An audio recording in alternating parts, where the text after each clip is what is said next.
What is up, God Gamer Nation? Let me know. I think this sounds pretty good. Oh, I think I erased it by accident. Let me refresh chat. Let me know if the music's a little bit too loud. And if I'm coming out correctly. Let's switch. Boom. Oh, that's way too small. Why are you so small? How did you get so small?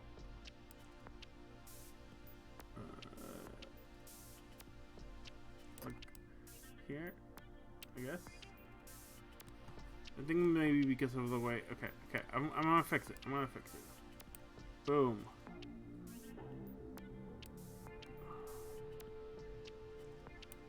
Boom. Is that good? Boom. There we go. And then that. We'll figure out. Actually, it's a good way to check preferences. Cause this is a RenP. Okay, cool. Okay, this is pretty good. This is already. This game looks amazing. I turned it on to. Yeah. Yeah. I turned it on to see, and this game looks incredible already. Yeah, and I'm like 99% sure it's RenP because of the way everything's set up in here. It's like your default, but with some changes. Yeah. Anyway, I think I'm gonna start. I have 5 people in chat. No one has complained about my voice being too loud or the music not being there. I think we're going in. Love is a parasite. Ooh. Okay. This is a site image as a visual aid for the currently speaking character. This can be configured or disabled at any time in the preference menu. If you have trouble seeing the site image, you can increase visibility by increasing the opacity. I don't know how to pronounce words. And that's why I read stuff in a stream and podcast. And adding a color coding for each character. I think I might do the high contrast just in case. Because I'm very bimbo and that always helps. I mean, we're gonna start, unless this is some weird non-linear narrative, we're gonna start with chapter 1. Fly by wire. Jesus Christ! Was not expecting a shotgun. A gunshot sound. Okay.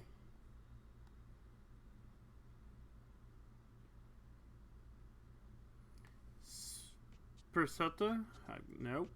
A woof. Hi, Key. We just started. Armed with revolver and sword, a tall royal white dragoon sailed through the duchy territory space, accompanied by its black and gold trim guard.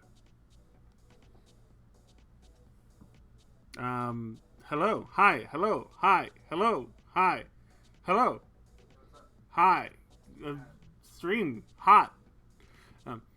Within the cockpit of the Pegasus sat Crown Princess Emile de Lucia, feet kicked up nonchalantly, a scowl forming on her face.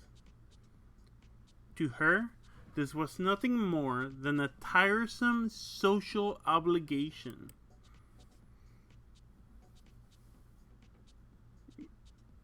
Give me a second.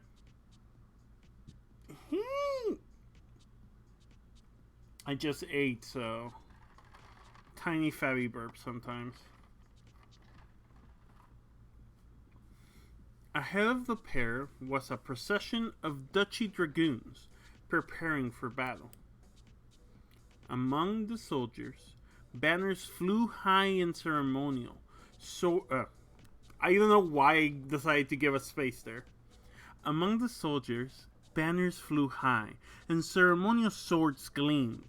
For such a small force, it was a rather odd display of regality. Emile chewed on her lip. I'm chewing on my lip right now.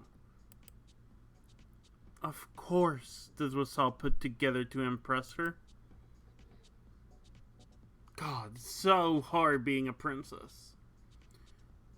At the forefront of the group flew a bold, dog-like dragoon, brandishing a sword and shield. Emil descended to join... Sorry. Bear noises. Emil descended to join the formation, taking her position by the leader.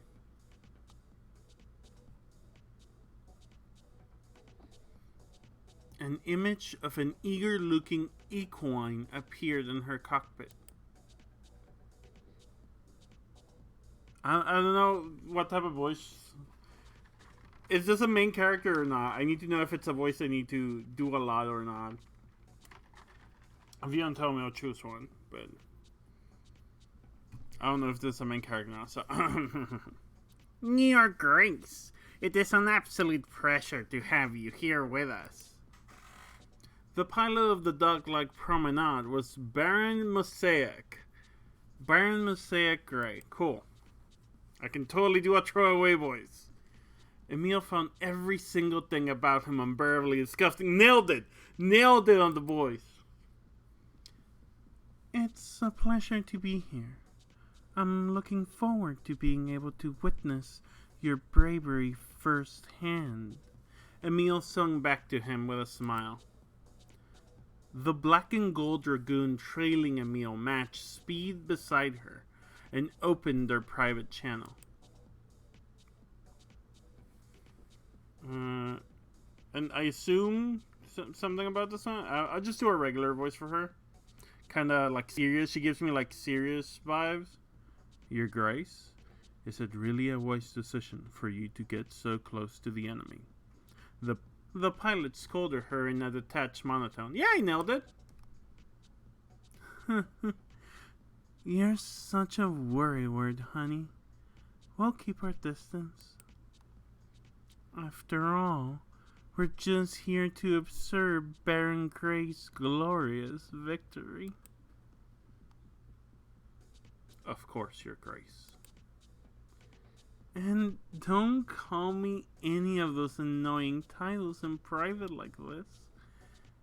It makes me ill. My apologies, Emil. Emil pouted. Thank you. Love to pout. Born to pout, forced to... I don't know. Custard and pastry. Love and hate. Good and evil. S&M. Oh. Give me a second. This is gonna be like high-pitch energy, I think. Puppy girl here. I'm Millie. And I'm Philly. And we are Millie Philly.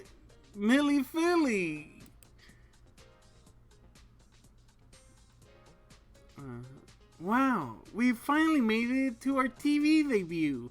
I'm so excited to be here. Me too, sure.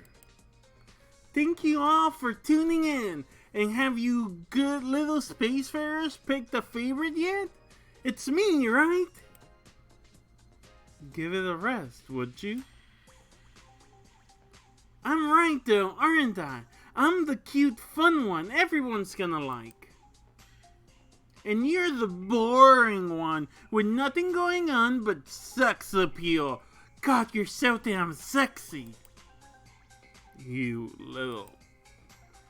Within the Lilac Fleet, a small automated passenger shuttle sailed through the rows of warships.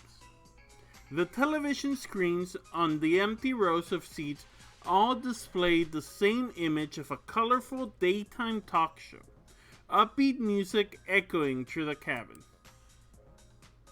Arms outstretched and without gravity, the bunny-eared seal twirled through the air in elation. Seal, would you sit down? Fuffy scolded her. So many characters and we're like not even like 5 minutes in. Seal laughed. How could I sit down? This whole show is just for us. A direct flight all the way to the capital? How many people do you think they do that for? Special treatment like this. Isn't this the kind of thing we've been waiting for? This is just the beginning. Like Gundam F91. I thought that was in there for a second. Fuck, man. We'll have money, clean air, our own room, real food. I'll have to get used to living in gravity. We'll have that too. I finally get to take a real shower. I've always wanted to try a bathtub too. I assume bathtubs without gravity are kinda a non... Yeah. How do you shower without gravity? I guess you don't. You like use wipes, right? Something like that. Yeah. Cleaning bubbles? Or like a machine that like scrubs you and holds you in place? Fuffy lifted its front. Fuffy flitted in front of Sio's face. But aren't you scared? Like I said, we'll work it out. I'm having so many internal... The bear system's not working. There we go. I'm never going back to that filthy ship. Hi, Aragon! Puppy, puppy! It's not like I really want to be a pilot, but I just can't pass this up. I've never had a chance like this. Sio's eyes lit up as she glanced towards the window. Fuffy, look! Sio darted to the window, pressing against it for a better look.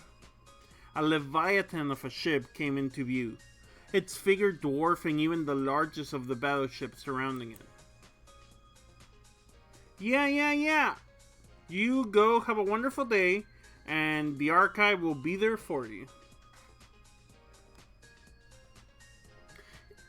How the fuck do I pronounce that? It's the Sephirantes. Let's go with that. I knew it was big, but wow.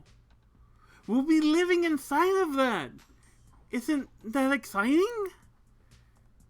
What do you think it's like inside? Oh, but you see it all the time on TV, though.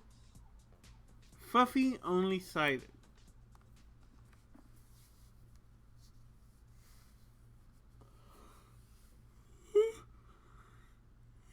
Why am I getting all these noises out of my body?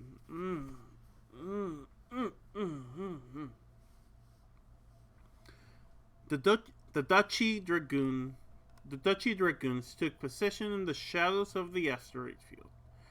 Rifles raised at the enemy fleet below. Oh shit. Emil had never seen the enemy fleet so close before.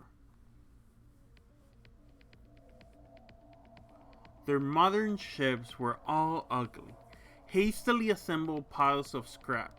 Their liveries, I'm gonna go with that, bizarre splashes of color, as if to distract from their poor construction. I still don't know which side is which, but I figure we'll figure that out. I think the first girl is going to the ship, or like the main girl, who I think is the main girl, is going to the ship, and then all the other Dragoons are gonna blow up the ship, and they're like in different factions. The Duchy is in a different faction than whatever this faction is, I think. Small shuttles darted between the ships, Emil's FCS lighting up with potential targets. Half the reason she came was to get a chance to assess the enemy with her own eyes, and they really didn't seem anything special.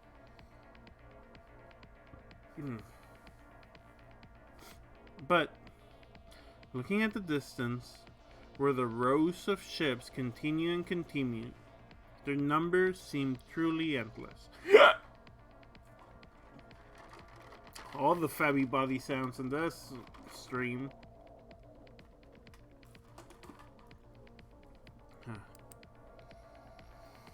Hmm.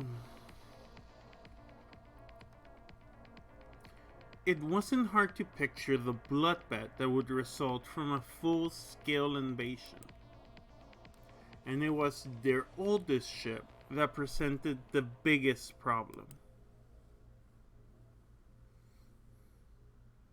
The Lilac Capital The Lilac Capital Sepharantes was more than a safe distance away, but the sight of it made Emil gnaw on her finger. Okay, so yeah, our girl, who I think is the main character, is going to the Sepharantes, and the Dragoons are maybe not in an attack, but like in a recon to, and they're the other faction. They're not in the same faction. The sole remaining Ultra Dreadnought class capital ship from the beginning of the war. The slow beating heart of the fleet that had become a nation. It was a fully autonomous war machine. Entire cities laying within its breast. Why do I feel that it will explode? Towering over the surrounding ships at a scale of well over 1,000 to 1. It was a feat of engineering on a scale that could never be replicated in the modern era. What kind of weapon could she produce that would even put a dent in a warship the size of a continent? Even without the rest of this fleet, that monster could flatten the duchy if the Lilac ever figured out how to move it.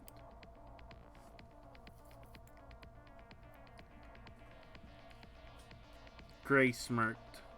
You know, I was expecting to be able to just walk right in like this. But it's a little embarrassing for them that we can actually do it. I'm not so sure collecting a few trophies is really going to be a challenge worthy of your praise, Your Grace. You're not getting cold feet, are you? Emil smiled. Of course not.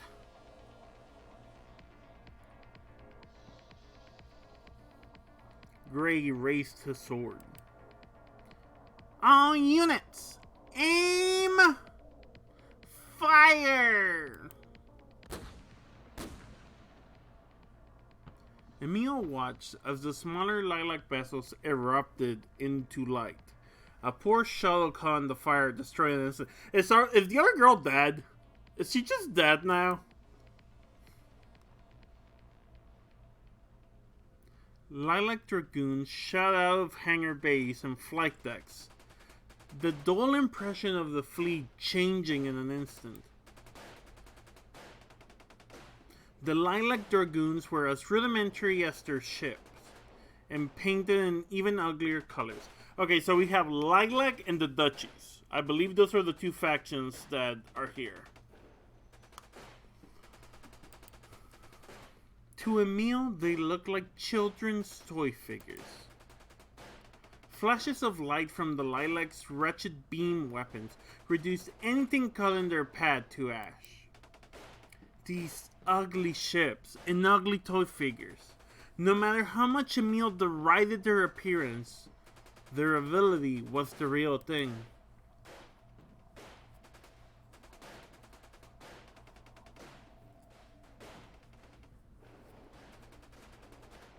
Emil watched a Lilac pilot brush aside a sword strike and crush the cockpit of a Duchy Dragoon with nothing more than a rifle stock, firing a volley into the wound for good measure.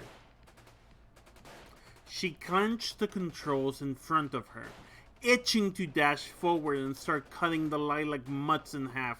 This is probably a racially charged term? Probably?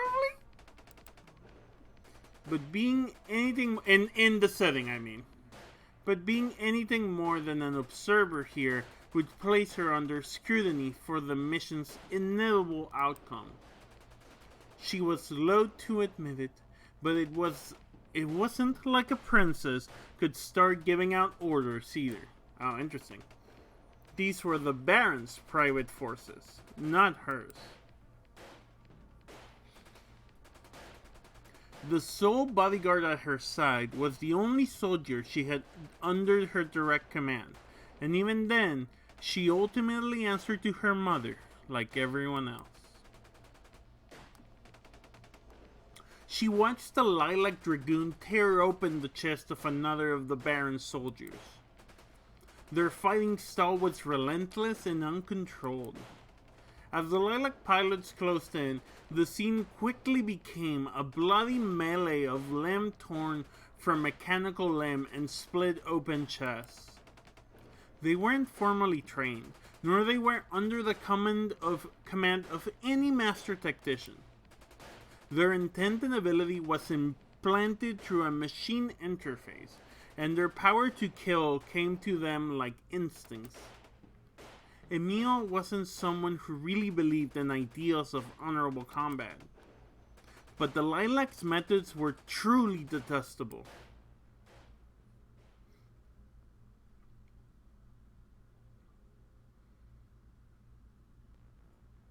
This is the quiet, right? What an ugly sight this all is. Permission to fire? Go ahead. We'll just say it was Gray's orders. Lilac Fleet Special Division Dragoon Command Control Room. Within the depths of the Cipherantes, a naval officer leant over the radar displays with gritted teeth.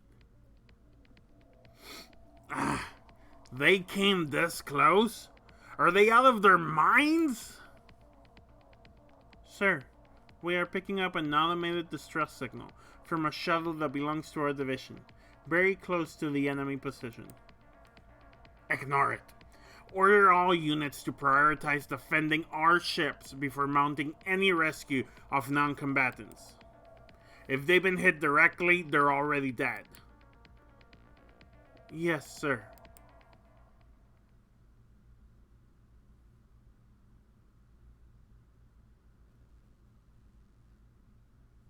Oxygen loss detected. Suit compromised. Self-heal system active. User injury detected. Inertial dampening active. Distress beacon inactive. Oh no, right. Distress beacon active. Seek help immediately. Repeat. Seek help immediately.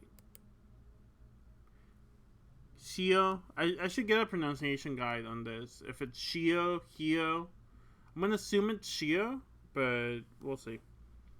Shio gasped.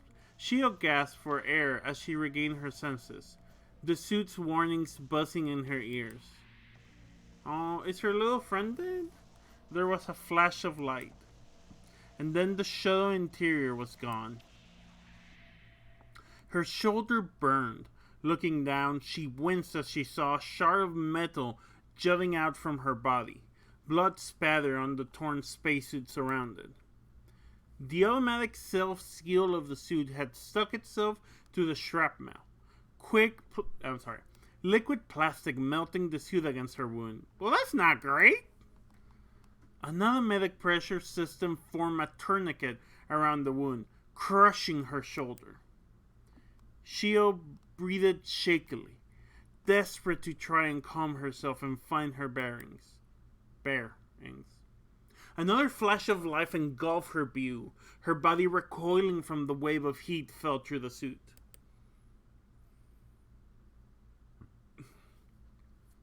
It was a ship's beam weapon. That meant the Duchy was here. She couldn't even see what was happening, but the war was being fought right in front of her. At any moment, a cannon round could turn her body into mist. Shio laughed, before choking and starting to sob. This was bad. Yes, I'm gonna pretend I did that on purpose. This was really, really bad. Of course it would end up like this. I get my hopes up, and then I die. I don't want to end up like this. I haven't even gotten to eat real meal yet. I haven't even gotten to eat a real meal yet.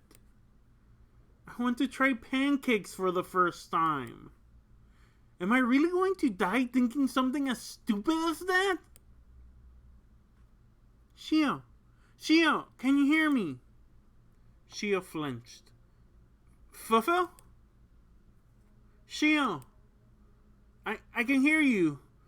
Shio sobbed, wrapping an arm around the plush toy. Oh, it's a plush toy. As they flew towards one another. Fuffy pressed against her chest. I'm so glad you're alive. You too. Fuffy pulled back, eyes wide. Your shoulder. It's nothing. Fuffy punched Shio's chest. It's not nothing.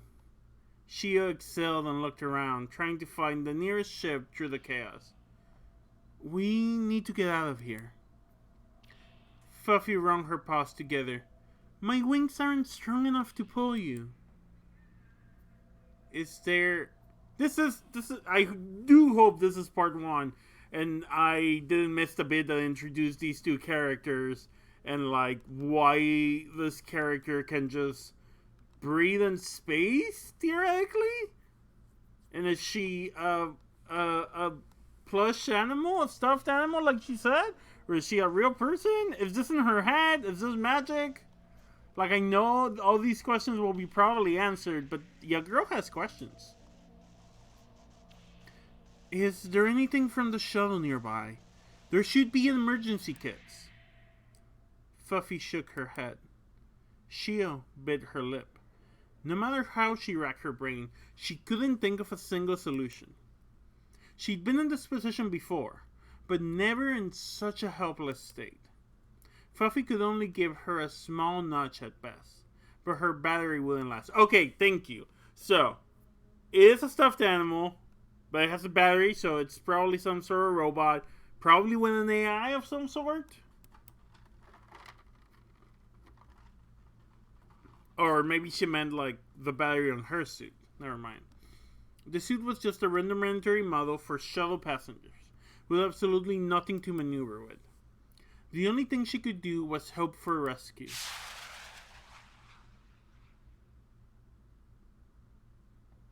Oh, cute bunny. Cute, like, bunny tail in the spacesuit. Good images. In the blink of an eye, a mechanical figure in vivid paint towered over Shio and Fuffy.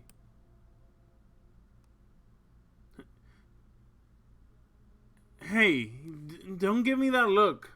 A voice came into Shio's earpiece. I'm on your side. I'll put out my hand, okay? Grab it. Shio could only nod and do as the pilot said, reaching out to the Dragoon's hand. Well, whoever that is dead. War never changes. In the blink of an eye, it was gone. The voice that had called out to her was gone. Shio had yet to even see their face.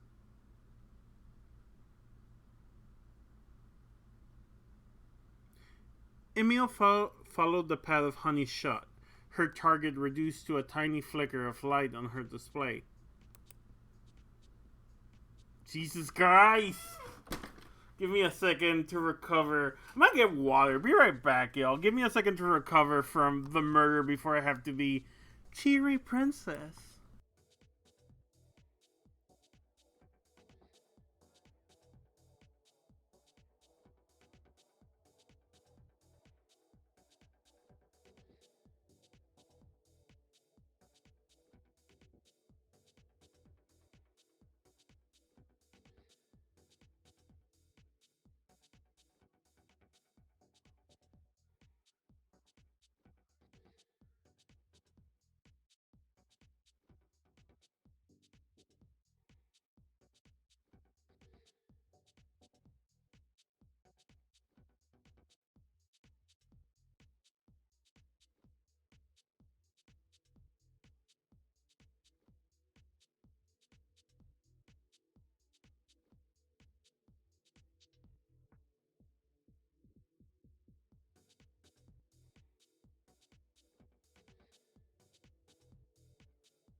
Okay, I'm back. Yeah. Imagine you're in the void of space. You basically are already thinking, I'm dead. Someone shows up and is like, hey, I'm here to save you. And then just get no-scoped?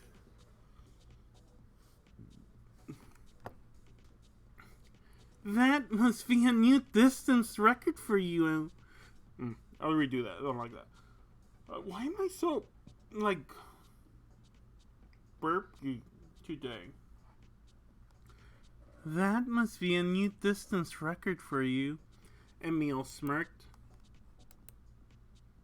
Honey narrowed her eyes. Oh shit! I'm afraid I actually missed. I was aiming for the yellow one.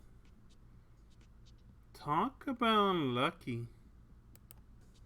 Emil still perked up. Yellow? Could that be her? Emil adjusted her display.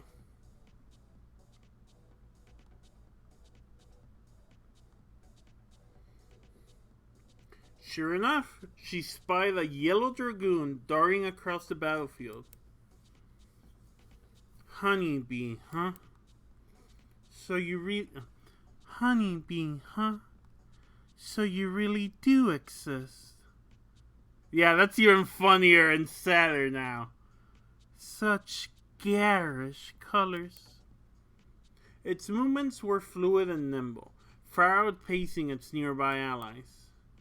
She'd heard stories, but it was clear even at a glance this pilot was a cut above from the rest. Though it shared the sense of aesthetics, it was noticeably different to the other lilac dragoons Emil had seen before. It had a unique engine arrangement, a more delicate construction, and there was a certain morbid history to a lance like that. What was she doing with such a miserable thing? I've heard all sorts of rumors about you. As much as I'd love to be the one to put you down here and now, I can at least use you for something interesting. Emil uploaded the target data and switched her radio channel. Baron Gray, I've found you a worthy opponent. Go forward and show me your valor. Data received. With pleasure, Your Grace. Gray triumphantly swung his sword out to his side. Go back. We gotta go back. Okay. Striking a pose with his engines flaring. Baron Mosaic Green, pilot of the Promenade Dragoon, setting fort. Emil watched as he launched forward with a glittering trail. If nothing else, his dragoon was certainly interesting to look at. Gray came to a halt in the yellow dragoon's path, brashly raising his sword. I am Baron Gray of the Duchy of Lucia. Speak your name or... Rip. Without a word, the pilot of the Honeybee tore off the Promenade's arm as it passed. By the way, I didn't click there. It just like cut the dialogue immediately. It was like, no. So, it's a fight without honor then. So be it.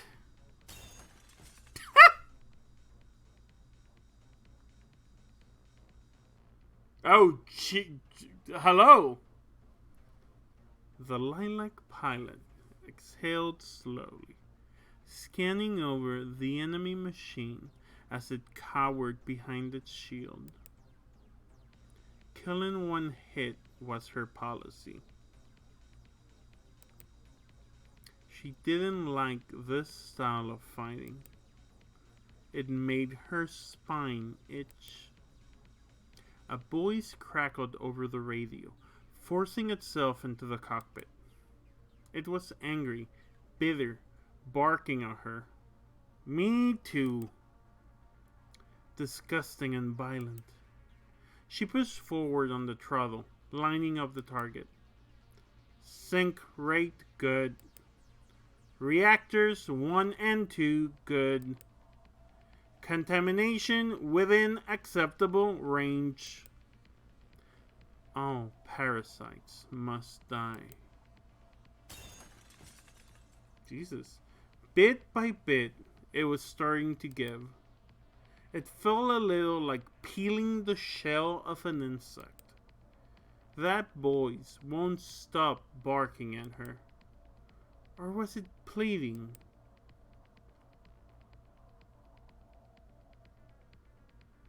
Emil and Honey looked down as the Lilac Dragoons circled around for the next strike. He can't follow her movements at all. Oh, that was a sneer. He can't follow her movements at all. Honey raised her rifle. Shall I intervene? Absolutely not. Emil smiled. A duel is sacred after all. The boys kept barking at her, begging, cursing. Which was it? The Lilac pilot pulled back her lance, driving it into the side of the enemy. Won't you just be quiet?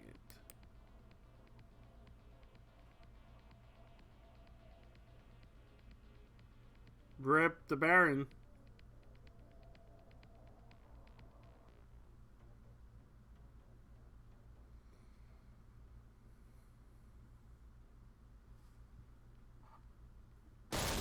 Holy shit! I wasn't expecting that. I thought they were gonna cut away. Ah. That's pretty good. It's pretty good. It's pretty good. Chapter 1, Fly-by-Wire. Title screen, baby. Are we gonna get a flashback?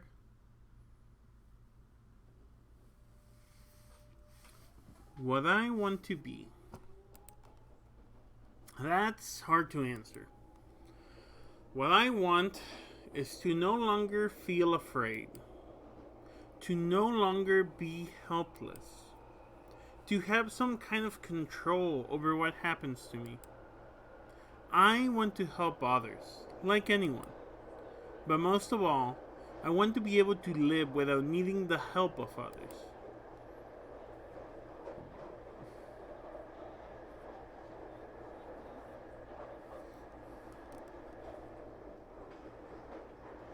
Six months ago? 6 months later? What are we seeing here? Shio sat listlessly, staring up at the ceiling of the train carriage. Fuffy lay silent in her lap. It all felt like a strange theme. Was that all a dream? Oh, okay, no. Huh.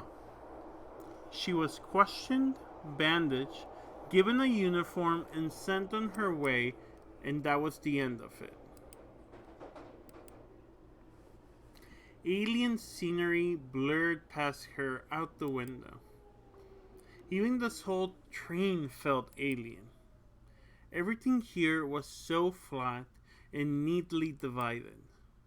Surfaces were all smooth, with no grips or handles, and sharp edges existed without the worry of anyone drifting into them. Gravity and friction. A train like this could ride a track at high speed without the fear of being unable to slow down. Everything had a clear up and down. Everything could stop and start on a whim.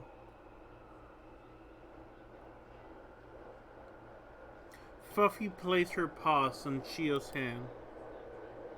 Is there something wrong? Huh? Oh, no. Shio had been clenching and unclenching her left hand this whole time. Just a habit, I guess. Does your shoulder hurt? Shio shook her head. It feels fine. Can you believe it? Even the medicine is amazing here. Fuffy nodded. I'm glad you're feeling better. Shio stretched her body with a long sigh, sitting up straight and pulling Fuffy to her chest. Sorry. I think I just needed to sit still for a while.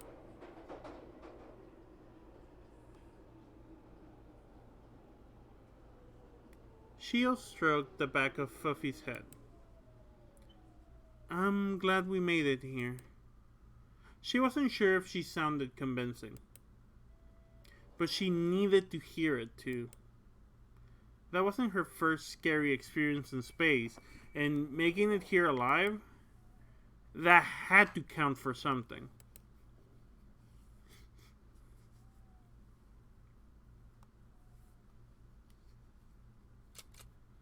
Lilac Fleet Special Division Dragoon Command Train Station something something.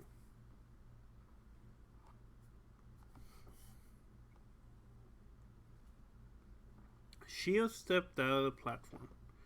Can I go back? Oh, perfect. See if I can read the last part of this thing.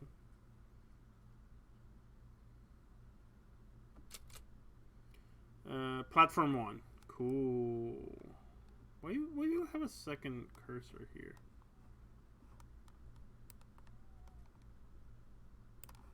No, never mind. Shio stepped out of the platform. An automated message echoed around her with a reminder that this station was strictly for military personnel. And even though she was a soldier now, with a uniform and everything, it was hard to take in the idea that she belonged anywhere aboard this ship. She couldn't shake the feeling that this was all some big scam. That her test results were faked by some third party, and she was being strung along dreaming she was really going to be a pilot. It didn't make any sense, but the reality of it didn't make any either. Still, so far it was all the real thing. Big mood, Space Hamster Boo, just like me for real. As she climbed the flight of stairs, she couldn't help but wonder. Should she really feel relieved it was all true? You've seen what happened to soldiers, even pilots. Command Foyer. Foyer? Entering the vase, Shio was awestruck. Surrounding her was a huge, glistening foyer so far from her expectations of a military base. Everything was so polished, she could see her reflection in it. The ship she grew up on was over a century old. The Sephirantes was even older, yet here it all felt brand new. This was clearly a place for special people. Passing these special people coming in and out of the halls, Shio hung her head, her body tense. It was impossible to feel like anything but an unwelcome outsider. But no confrontation, scolding, mockery, or even second... Sorry! Lots of bear noises today. Or even second glances came her way. Taking a look at it all calmly. There's always a certain order to these things. Most of the people around were wearing a different uniform than her. General staff wore simple work uniforms. Guards wore fatigues, and many donned the kind of oil-stained jumpsuits she was used to wearing. But this cute black and yellow uniform only belonged to the very few of the people around her, and they all carried themselves with and they all carried themselves a little differently to the rest. This was a place for special people, but not everyone here was special. And I'm meant to be one of them? The young woman at the counter wore a sharp dress uniform, her eerie grin identical to the smiling faces on the recruitment posters. Shio was taken aback by receiving a salute as she approached. With a quiet mumble, Shio passed over the crumpled arrival form she had kept tucked inside her spacesuit. Shio waited for a strange glance at her paperwork. A nod to the guards standing by the wall. She would be taken away as a fraud, and that would be the end of it.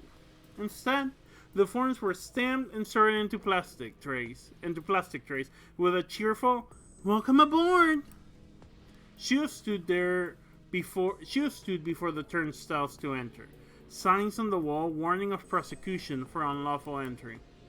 She nervously swiped her ID card through the gate's card reader, and to her surprise, they actually opened. Oh, my girl. Oh, she's in the women's bathroom. I'm not allowed in those. Because I'm trans. Shio examined herself in the mirror of the first bathroom she could find. Her body itched as if coated in something. But, looking at herself, she did appear reasonably well presented. Her uniform was brand new. Her hair was a little bit messy, but that was as neat as she could ever get it. So what was this feeling? She always felt it. Back home, and now here. "You look fine, I promise," Fuffy chimed, parting Shio's hair. Yeah.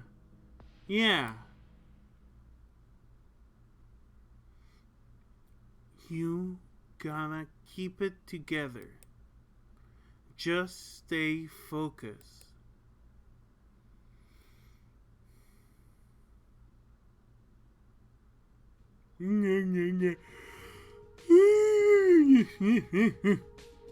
Bear sounds. I made it here alive, right? So why can't I calm down? Everything I wanted is right in front of me. Shio took a deep breath, focusing on the directions written on the walls. She had to get everything right today. That's how it was everywhere else. If you can't learn it all on your first day, you don't have a chance of being allowed to come back tomorrow. Why would this be an exception? Great music, by the way. As she found her way through the twisting halls, Shio noticed at some point the fur on her tail had stopped bristling. What exactly were her expectations for this place? She knew pilots were special, but how were they treated internally? How did they treat each other? Her darkest image was like a hall full of knives, ready to cut her apart with a single misstep. Officers have every right to beat and humiliate their inferiors. But was that really how things looked here? There were signs this really was a military base. Areas were divided by gates and checkpoints.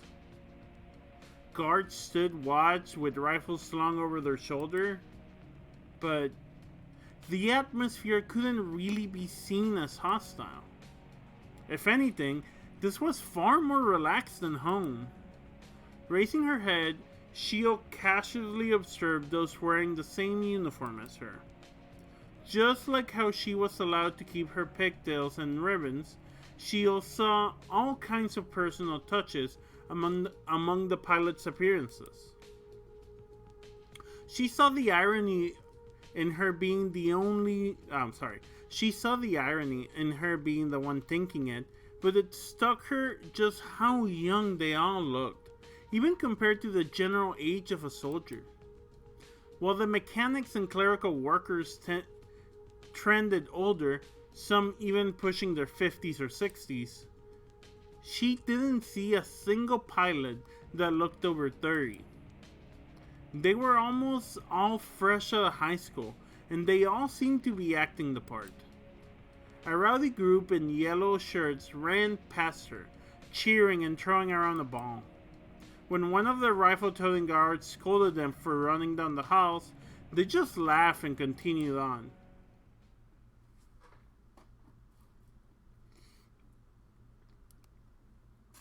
Finally arriving at her commander's office, the figure waiting outside was far from Shio's expectations as the base itself. Ensign Shiomara Rosales, great name. So it's definitely like Xiomara. I think it's Xiomara. I'm gonna try Xiomara. Because of the Rosales, makes me think I should go with Spanish. It would be Xiomara.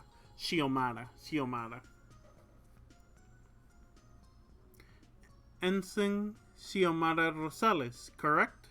The officer inquired with a warm smile. I'm Lieutenant Susie Fox, your commanding officer. She was a friendly-faced young woman. She didn't even seem that much older than Shio. Shio gave an awkward salute. At your service, ma'am. The officer giggled. Don't worry about those kinds of formalities for now. You can call me Susie. Oh, Shio mumbled. You can call me Shio if you want. Of course, that's a lovely name. We aren't a part of the regular Navy, so we have our own regulations. Susie smiled. You don't seem like the troublemaking type, so just take it easy and focus on learning as you go. Alright? Yes, ma'am. Susie laughed. You're pretty nervous, aren't you? Sorry. It's alright. It is your first day. Susie crouched a little, gazing at the plush toy hovering beside Shio's shoulder. Would you introduce me to your friend here? Oh, of course. This is Fuffy. Fuffy gave a salute of her own. It's a pleasure to meet you. I won't interfere with anything. Oh, don't worry about that. I think it's nice having androids around. Susie stood up straight, raising her clipboard. Let's get started, shall we? I don't have a lot of time at the moment, sadly, so I'll have to be a bit brief. Shio followed Susie down the hallway, listening intently as she started handing her papers. Read this when you get a chance. This is your timetable. Susie held up a gridded sheet of paper. Your first few weeks will be a little tough, but you'll adjust sooner than you might think. I enrolled you in some lectures I thought would be helpful.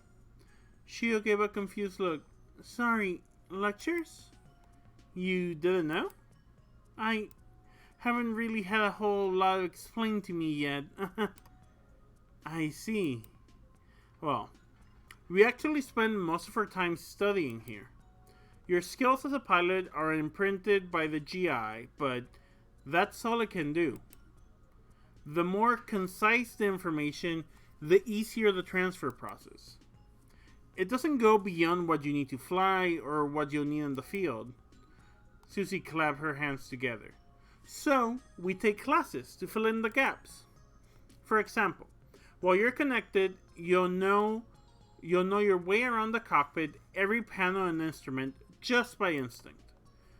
But I didn't even know how to open my rations properly. I got food all over the cockpit. I'm still figuring out spaces. I almost choked once because I forgot to set the oxygen generator. I had no idea we'd have to wear diapers either. Shio pushed her fingers together. I think they're cute. I mean, I'm totally used to all that. I've worked in spacesuits all my life. It's all familiar to me. Do you think the diapers are cute or the spacesuits are cute? Outside of a ship? Uh-huh.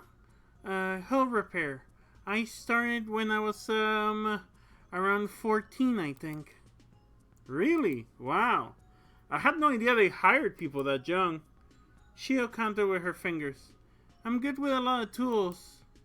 Welders, bolt guns, cutters, suit maintenance, cleaning, first aid, all those sorts of things.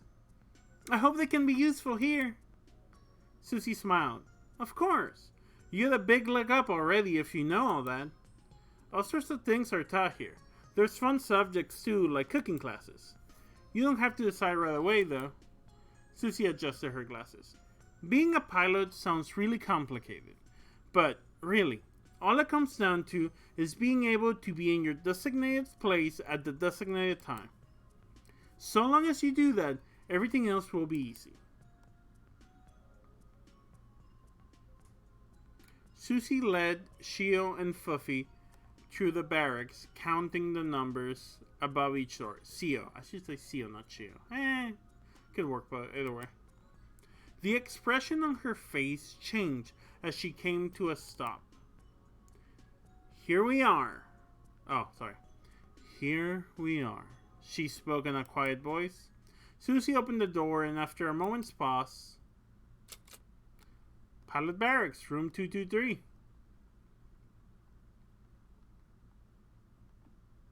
It's a closet. Inside was a murky, uninvited room. Light from the door creeping over the cardboard boxes piled up on every surface. Susie reached for the light switch before hesitating. These are your quarters. You'll notice all the boxes. There's a little bit of an awkward situation. The previous occupant is no longer with us. Susie fidgeted with her clipboard. Sorry. I shouldn't mince words. She left no will, nor had she any next of kin. So, by the time we packed up all her things, we realized there was nowhere to send any of it. Uh-huh. The previous occupant tried to save you. Most of her paperwork was left unsigned. Technically, there's no formal record she even was this room's occupant. There's no real protocol for this situation. I was told to tell you it was up to you what to do with all of it. I'm not allowed to touch any of it. Shio shuddered. No, that's fine. Aside from the boxes, well, it was still the biggest room she'd ever had to herself. And to be honest, with her rotten luck, she half expected something like this anyways. Yeah, that's what I'm hearing too, but I don't know if Shio will hear that for herself. But this is not mine. This is the person who died, so I will leave it there in the corner. Susie and Shio stood waiting for an elevator to the hangars. The priority elevator reserved for pilots was only available for deployments. Fufi drifted over to look at the plans. It was hard to imagine her approving of the room she'd just seen. Susie turned to Shio with a smile. So, why don't you tell me a little about yourself? Shio rubbed her neck. Really bad at that. It's okay, don't force yourself. Shio looked up at Susie. With her disarming smile, it was still hard to believe she was really her commander, or even a soldier at all.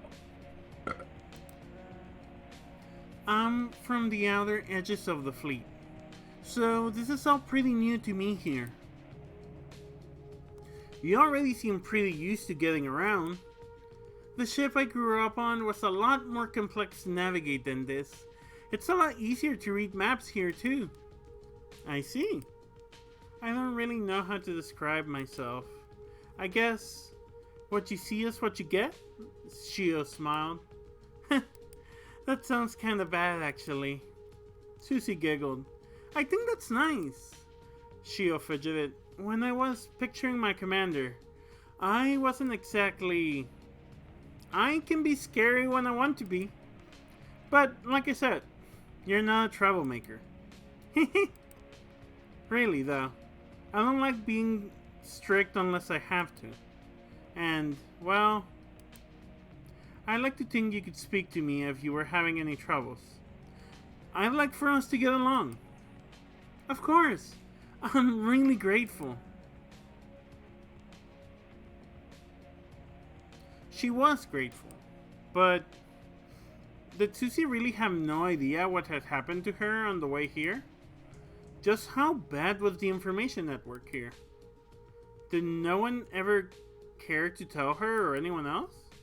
If the pressure wasn't Shio to disclose it, then she didn't feel like she could say anything.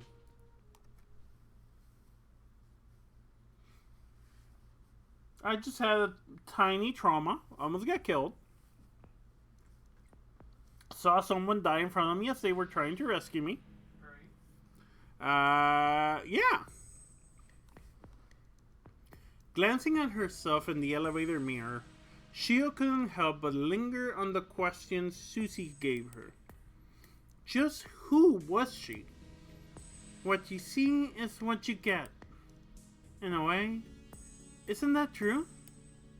Probably the most defining thing about me is what I wear, is that I wear ribbons in my hair. I even kept them inside my spacesuit for safekeeping. But what else is there? I don't think I'm very funny. I don't have much of an education. I'm good with tools, but not because I want to be. When I have spare time, all I want to do is sleep. I overthink everything, but every word out of my mouth sounds childish. I'm always anxious, or getting too excited to say something. Big mood. Though I don't really have anything interesting to talk about. Every time I arrive somewhere new, I try and figure out what people want from me. Or I try and diminish my presence as much as possible. If I just obey orders without question and do my work quietly, no one bothers me. That's always been the easiest way. I never liked any of the people I worked with, so I never got close to them. They felt the same way about me. But this isn't like those temporary jobs. I can't just disappear. I live here now. If I had to put it into words, what am I really like?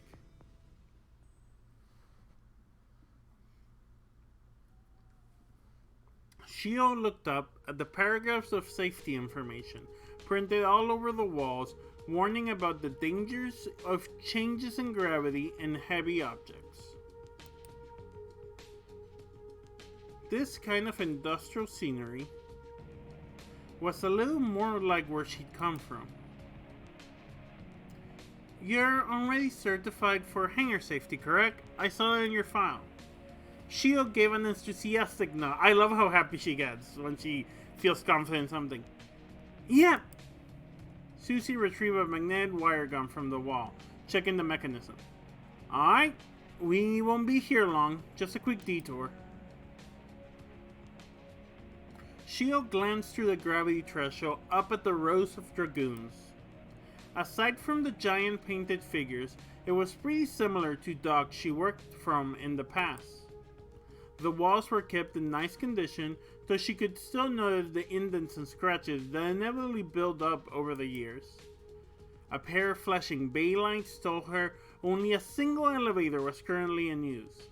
A handful of engineering personnel drifted about lazily, chatting amongst themselves. Hey, Chad, do you think this is the Queen Bee? The one that did the murder? The other murder? That killed the Baron? Have the knees of the correct color. Susie pointed up at the red-pink Dragoon. That one there in Bay 3 is mine, the strawberry. I don't think I need to explain the name. Oh, it's cute. We're heading for basics at the end, alright? I got it! Shio lined up her target and darted into the air, enjoying the familiar feeling of weightlessness. You're really supposed to take the wire gun, Susie murmured, awkwardly drifting behind Dio. Oh, I don't really need one? As the pair passed, yeah, I told ya! As the pair passed the lined up Dragoons, Shio noticed a figure emerging from the machine that had just arrived. It was a tall, violent-looking Dragoon that gave a different impression from the usual lilac machines. Thinner and more angular, painted in dazzling neon pink and yellow. The pilot was a tall, lanky squirrel, wrapped in the same colors as the craft she emerged on, a heavy metal case in her hand. Sorry, bear noises. This was her squadron's hangar, so would this be... Hey, is that someone I should know? Susie hesitated. Ah, that's Major Valentine. She's part of our squadron. You'll need to... Shio gave an enthusiastic wave. Hi, I'm Ensign Xiomara Rosales. Without a word, the Major flew past her. Very cute. Shio landed on a pillar with a practice somersault. Susie awkwardly fumbled with her magnetic wire gun to get a foothold. Susie sighed. Don't worry about her. The Major isn't exactly very talkative. Oh.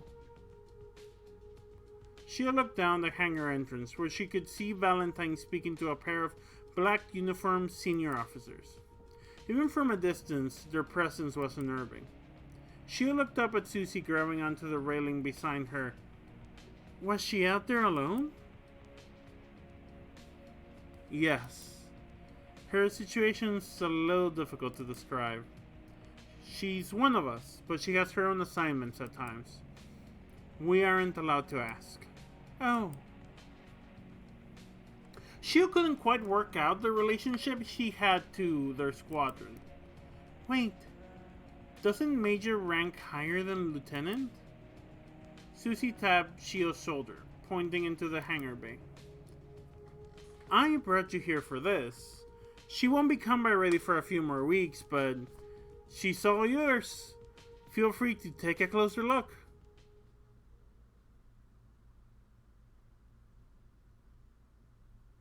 A Dragoon. My Dragoon. Like she's wearing shorts under her skirt. Oh no, that's just her legs, never mind. Shio looked up in awe.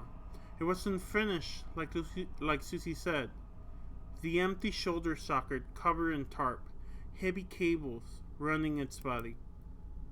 Even so, its figure was so imposing, so powerful.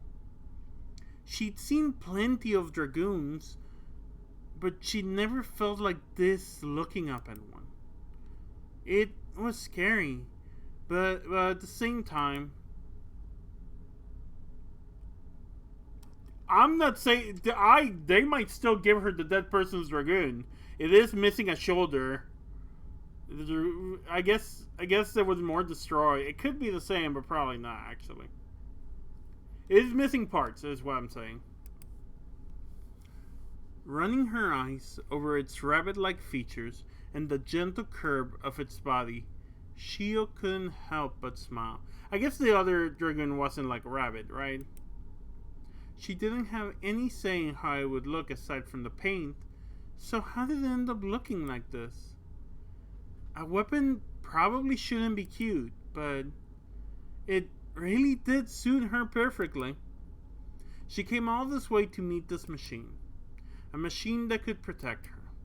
A machine that she could become the heart of. She wished that somehow it could come alive and wrap its hands around her.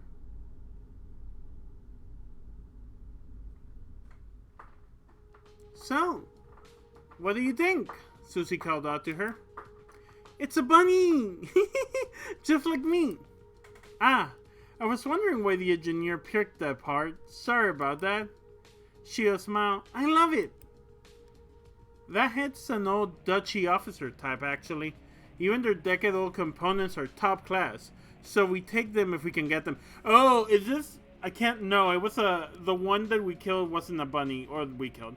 The one that was killed wasn't a bunny, it was a dog, so it's not that. As for the rest, a standard 11th generation torso with reinforced armor in the chest. The main engines aren't fitted yet, but it'll be a wing arrangement. They'll be pretty powerful. If I had to give an overview of the performance we're trying to target, it will be a little on the heavy side, and with a lot of thrust. The inertia of that is going to be pretty tough, but you'll be able to handle it with your score. It will be a fast mid-range fighter. The Flora reactor is almost brand new, and the GI system is in good condition, so you shouldn't get too much feedback. And Susie gazed down at Shio as she ran her hands across the Dragoon's chest. You aren't really listening, are you? Susie gave a light laugh to herself. Whatever, it's a lot to take in on your first day. Alrighty, Susie smiled. That's all we have time for today. All you need to do is go to the lockers and make sure your suit fits alright. After that, you're relieved for the rest of the day. There are some recreational facilities and such you're free to make use of too. You won't be on duty for a little while still, so don't worry. Shio gave an affirmative nod. Okie dokie! It's been a real pleasure meeting you, Shio. I'm glad to be welcoming a girl like you to our squadron. Susie smiled. I wasn't expecting the squishy toy. I was not expecting the squishy toy.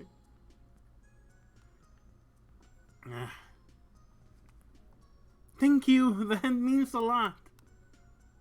You can find me in my office if you need anything. Have a good day, alright?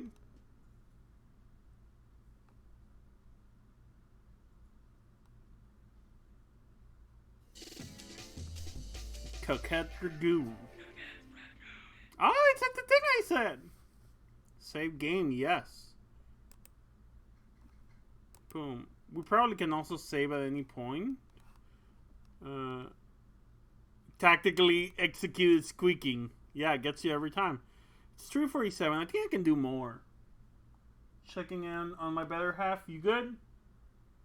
Okay, we're gonna keep going. Chad, you good? Coquette Dragoon.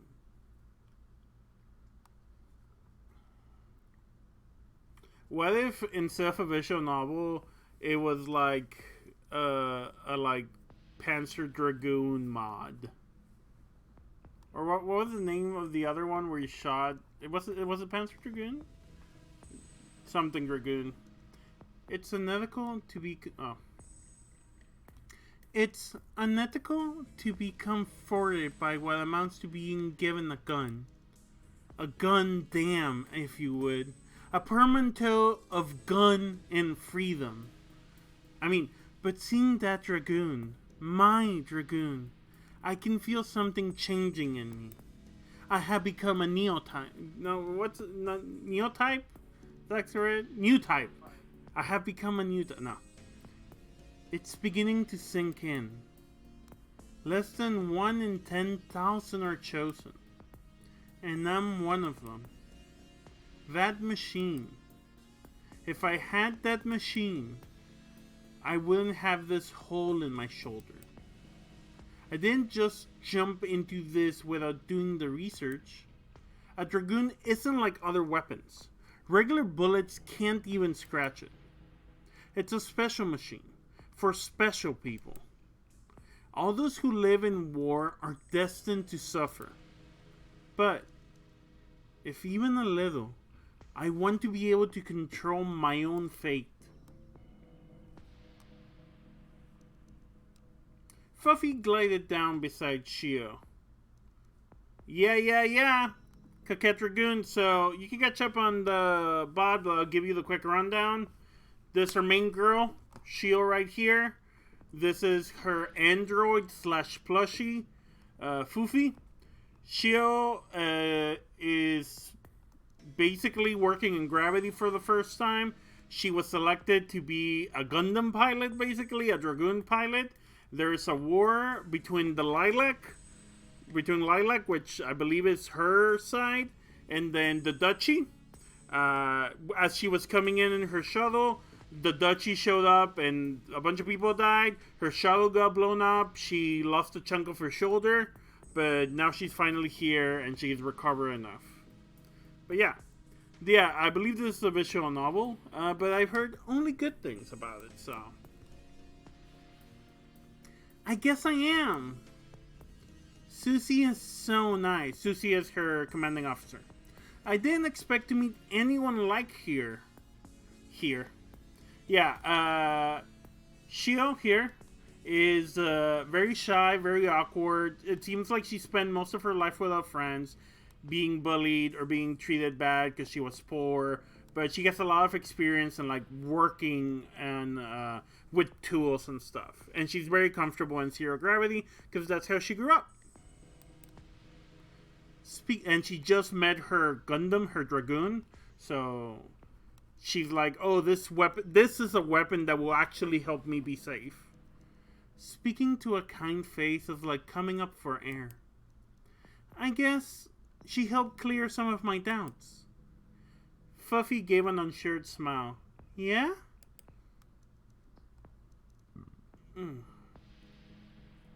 Timidly shuffling into the locker room, Shio froze the moment she entered. Under the searing fluorescent lighting was the squirrel-tailed major from earlier. This is like the Char Aznabel, the like cool killer pilot person. We saw her commit we saw her commit war murders. She was very cool at it. There was no way she hadn't noticed Shio's entrance, but she didn't look up at her. Frozen in place, Shio quickly scanned the numbers printed on the lockers for the number printed on her ID card. Very cute. Of course my locker's right in front of her.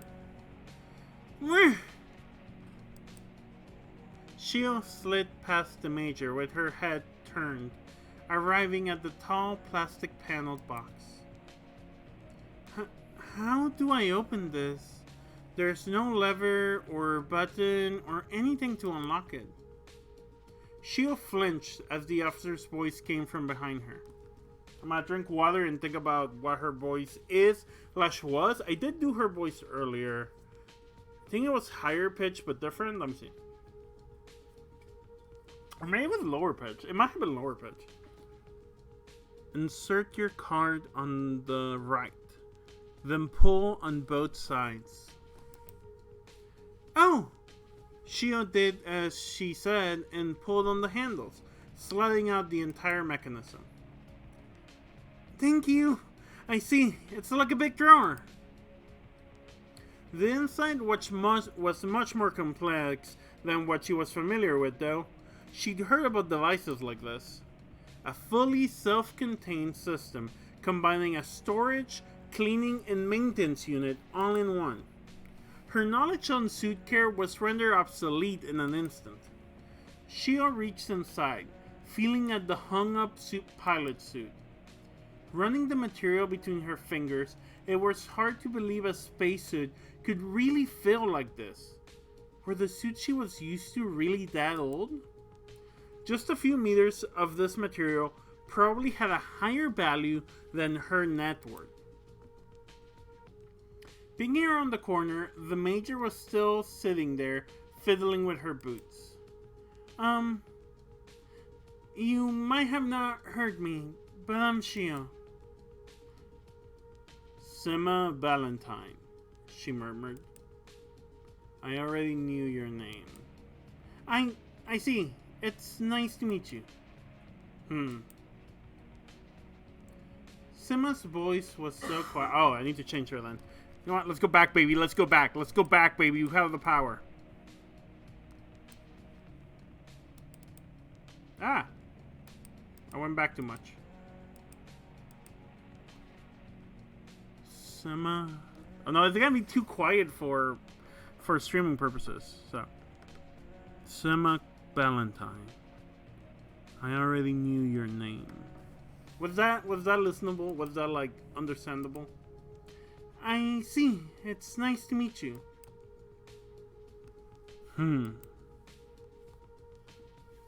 Simma's voice was so quiet.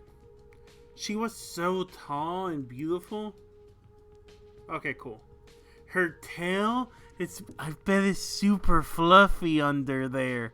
This lesbian, this homosexual, you have met the squirrel lady for less than 5 minutes and you're already thinking about how fluffy her tail is. Girls want one thing and it's disgusting. I might redo that line though. Her tail is so big. I bet it's super fluffy under there. Shio didn't mean to be staring, but she was looking at her coworker's butt. Touch fluffy tail. No. Is she stuck? Do you need any help? Simma stopped moving. Yes. Shio awkwardly laughed. I'm good with spacesuits, so... Shio stepped closer to her. Oh, this is gonna get gay! This is gonna get gay! Tail seals can be tricky, can't they? Not that I really know, since I don't need one like this. Shio crouched behind her, gingerly placing her hands on the tail seal. It was normal. This is definitely normal. I'm feeling super normal right now. I'm reacting quite normal, I'll let you know. For people to help each other with suits. And there were plenty that were difficult to put on without assistance. But still, in this situation, with a twist of Shio's trembling hand, the seal came off. Very easily. I don't know why I read it that way. Was it hard for her because it's behind her back? There, all done. Without a word, Simma pulled off the tail covering before reaching for the seal below her neck. Hey! Bulge? Oh, yeah, heads up in case this is something that makes you uncomfortable. I know there are diapers in this, but it's like space diapers, because they're in suits. But in case diapers freak you out, just heads up. I say reminded. I suppose I should thank you. No, it's nothing. Spaces need diapers, that makes sense. It's nothing, all I did was unclip it. Looking at Chio for the first time, Simma's face twisted. Her head tilted curiously. Come here for a moment. Uh-huh? Huh? So small! She's so small! I need to take a picture! And then I need to go to over here. Me and Erica. Boom. Posted that in the group chat. Yeah, I like small bunny girl. Small bunny girl, tall squirrel is a dynamic I didn't know I needed. And yet. 5'11", 6 feet. Mm-hmm. I bet they're both under 5. Oh no, the squirrel girls explicitly said like she's really tall. Sick. I think she might be trans. I saw a little bit of bulge in there. Oh yeah, I mean, Yeah. the person who makes this is super queer. Yeah. Sima leaned over her, lowering her eyebrows and examining her face. Shio held her breath as Sima's burning magenta eyes scanned across her, a dark scowl forming on her face. Her detached presence had dissolved entirely, and she glared down at Shio as if to size her up. Are you... Am I what? Shio stood frozen in front of her, but no response came. When she opened her eyes, Sima was turning away. Forget it. It's nothing. Huh? Like a storm that passed as quickly as it arrived, Sima returned to her languid, distressed self. Shio held back a nervous laugh.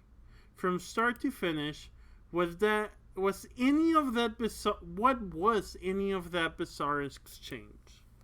Words are hard. Oh, cute suit. Looking at herself in the mirror with her suit on, she'd never worn a suit so light and streamlined, though its featureless shape felt a bit naked. The sound of Sima showering softly echoed through the room. Gay. Her outfit was really cool. I'll have to find something to wear over mine too.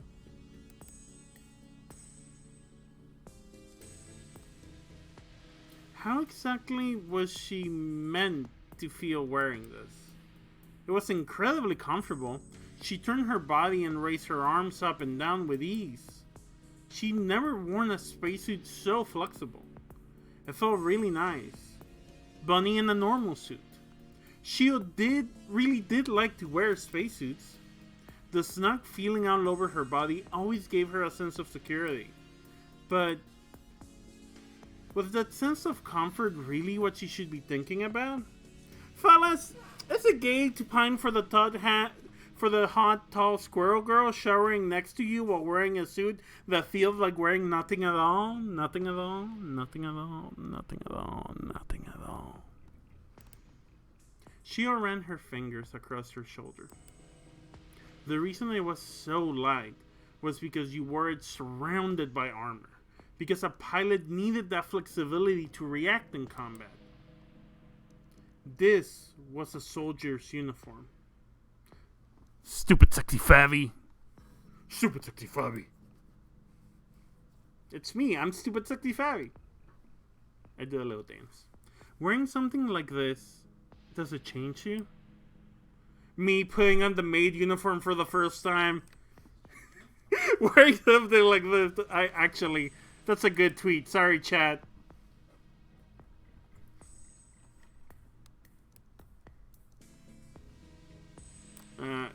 And then we're gonna head over to twitter.com. And then I'm gonna make a new tweet. Me putting on the maid suit. The maid outfit. Maid outfit for the first time. Tweet. Okay. And we're back. Sorry, y'all. Sometimes you gotta. Wearing this, it's another point of no return, isn't it? Bloody images flickered through her mind. Was she going to die wearing this? Shio pressed her hands on her cheeks. Just keep calm. Shio heard Sima step out of the shower. She stood motionless as she listened to her get dressed and could only breathe once she left. You ever freeze completely while a naked girl gets dressed? Yes, actually. that exchange with her.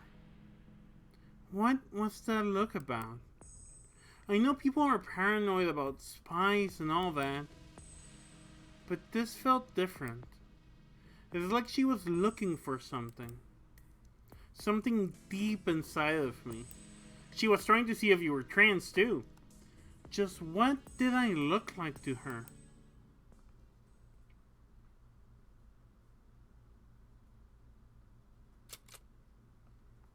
Cafeteria. Spaghetti! Spaghetti and meatballs. Hey! I get on the Dragoon. I kill everyone. Shio sat slumped over a cafeteria table, gazing into her meal. Fluffy lay asleep on the table beside her. With the excitement of everything wearing off and nothing left to do, her body felt incredibly heavy. She'd never spent so long in gravity before. It wasn't her first time, but it still felt strange that she could walk. Kids in the past had to learn that, didn't they? She heard once that the original members of humanity couldn't grow properly without gravity. Their bodies would be warped, most likely, to the point of an extremely early death. Oh, is this why they're furries? Are they furries to combat living in zero gravity? I love that. I don't know if that makes sense at all, but I fucking love that. Why did humanity become furries? To survive in zero gravity? Even for an adult, without gravity, their hearts would be slowly destroyed, their bones and muscles eaten away. Though her body was perfectly accustomed to a life with or without the force of gravity, it was hard to shake the feeling that her life up until now was spent in an unnatural condition. Everything felt natural here. Everything felt so still, even with people bustling around her. Most of the tables were occupied by other pilots, chatting away happily and laughing with each other. It was a little hard to believe they were really fighting a war. Shio prodded at her food with her fork. Despite how eager she was before she came, she couldn't really find the will to start eating. And she didn't fully know how either. Eating utensils were a sight unseen in Zero G. The food Shio was used to was designed to minimize time spent between its packaging and your mouth.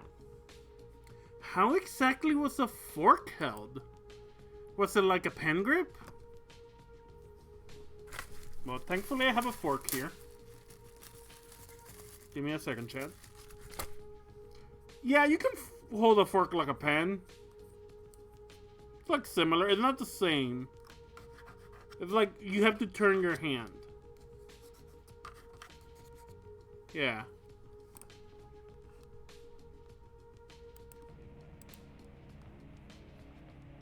It didn't come as natural as knowing how to walk did. She knew pasta was eating with a spoon too, but she couldn't really see how. Are you meant to drink the sauce with it? She'd seen plenty of people eat with cutlery on television, but she never really paid attention to the exact movements. It's not like she ever believed she'd get the chance in reality either. Shio jumped as a tray landed on the table beside her. Okay, give me a second to drink water and think of a voice. She seems kind of coquettish. Is she the Coquette on the Coquette Dragoon? Fam, so maybe high pitch. I could go lower. Let's try for a hey. Don't like that at all. A white girl it's a puppy girl. It's a wolf puppy girl. Above shield, baring her fangs between a pair of painted lips. Yeah, cute dog girl. Her grinning face was half covered by her dyed hair. The buttons of her shirt were undone in a way Shio knew had to be against even a pilot's lax dress code.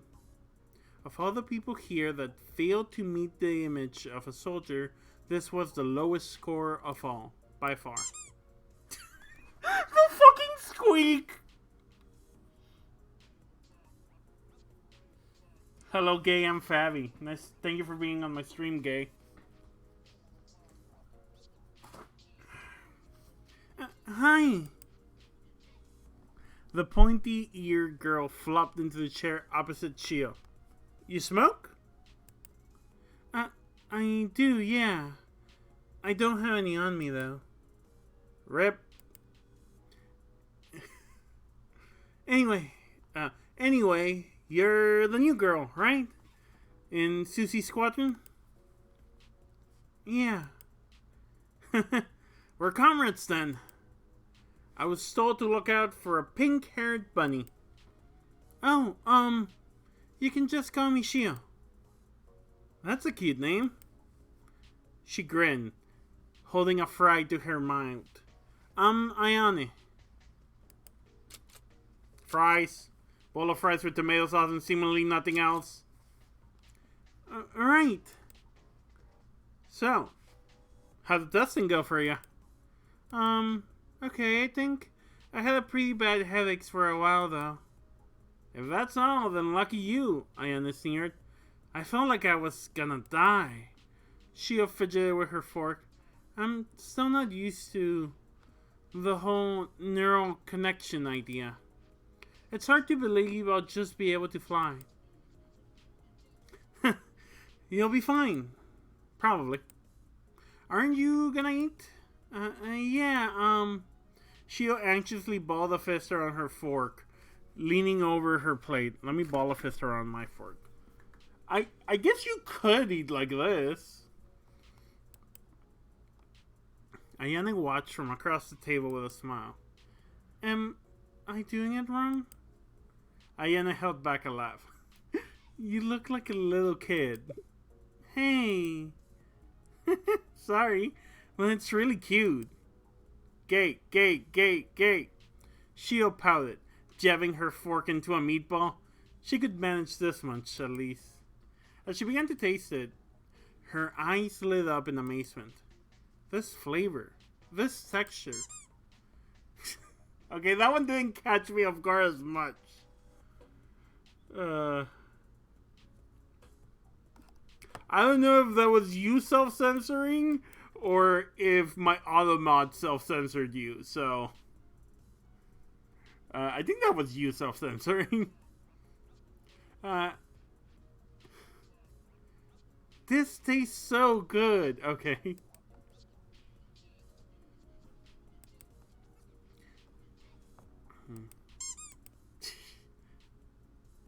Yeah, no, you're funny.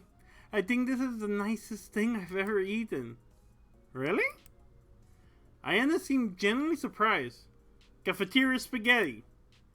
Is food that bad in the fringes? I guess. It's pretty obvious where I'm from, huh? Don't worry about it. Most pilots are the same as you.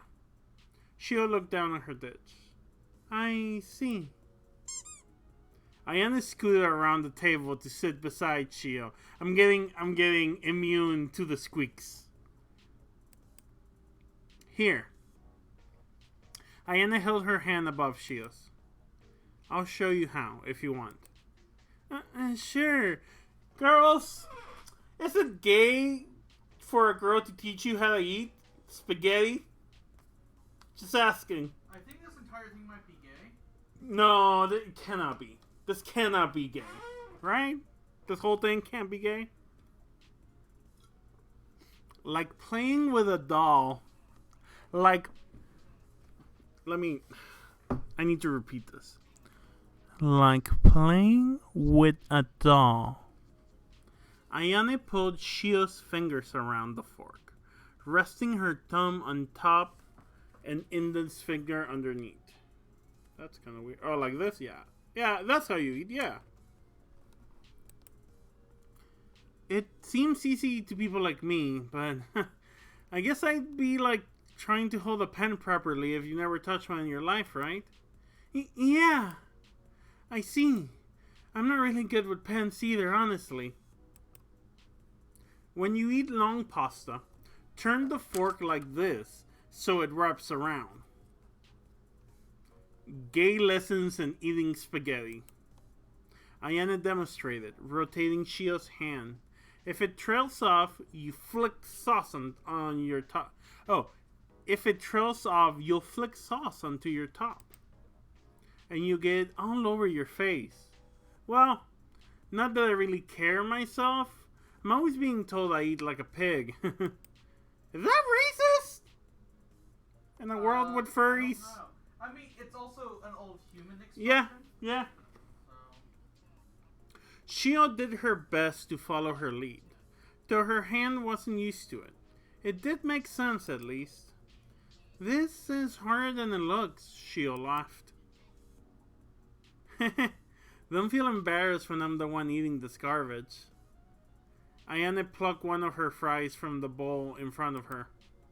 Ah, I probably got salt on your hands. Sorry, is she gonna lick it? She's not gonna lick it. She's not gonna lick it. Right, chat? She's not gonna lick it? Okay. No, don't worry. Ayane slid the bowl towards Shio. Feel free to have some if you like. Shio smiled. Sure. Finger food's more my comfort zone. Shio chewed happily on the salty bacon potato. These are really good. Right? You can't get anything deep fried for real on those smaller ships. Ayane pointed towards Fuffy, still dozing off in front of Shio. Also, the critter. Is it asleep? I think so. Oh, she's eating. I think so. Fuffy opened an eye. Don't talk with your mouth full. Ayane grinned. So it lives. Fuffy. I'm only half asleep. I'm absorbing the passive electricity in the air. Squeak. Ayane grabbed Fuffy by her arm, holding her up, examining her. Aren't you cute? Ayane narrowed her eyes, a devilish smile forming on her face. You don't see many plushies around here. You're well made too. Early model by the looks of it. Probably worth a lot, huh? Hey, I'm not for sale. But you belong to Shio, right? I made a promise to look out for her. Ayane stuck out her tongue. How romantic. Shio reached out and patted Fuffy's head with a gentle smile. She's been with me forever. Can you little guys eat? I want to feed you a chip. Unfortunately, no. I wish you could try the spaghetti.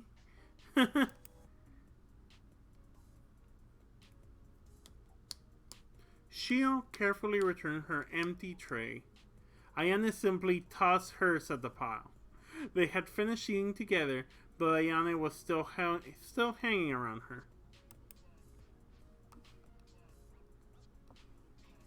Shio held her fingers together, stuttering. So, hey, I'd really like for us to be friends if you wanted. Ayane gave a long exhale. You know, it's a little sad to ask like that. I'm sorry. I just meant since we're in the same squadron and... Ayane laughed. I didn't say no, you weirdo. Come on. You can buy me cigarettes. She's gonna get bullied. She's gonna get finned on. Friends. I love having friends. Shio anxiously followed Ayane as she led her through the halls with a self-assured stride. The thick scent of perfume trailed her. Another thing Shio wondered if pilots were really allowed to wear. I can give you the whole tour if you want. Not that there's anything interesting to see. Friends with benefits. She buys you cigarettes. Yeah, no, that's what that means. That's what that means. I would be friends with benefits with any of y'all if you needed some cigarettes.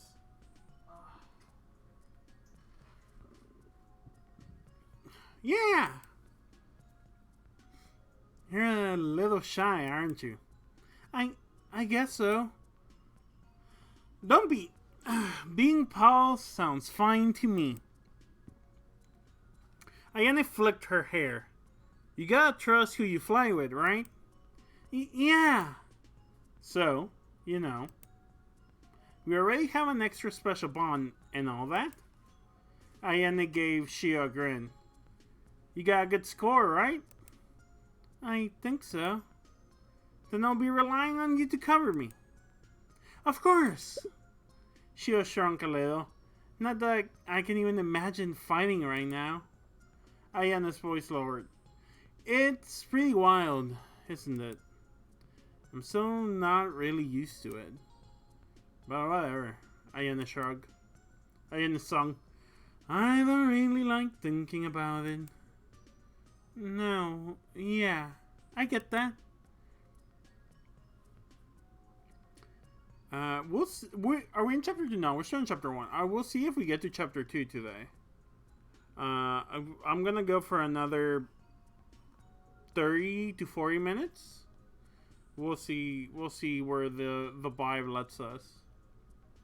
And if not, I'll be back on Thursday. Because I take Wednesdays off. So I don't lose my voice. And so I can do podcasts and stuff. How are you finding this place? Oh no, that's So, how are you finding this place? Well, you can imagine, right? Shio scratched her cheek. Everything's pretty new to me here. It's also clean and flashy. But at the same time, I've kinda seen it all on TV anyway. Shio stretched out her hands.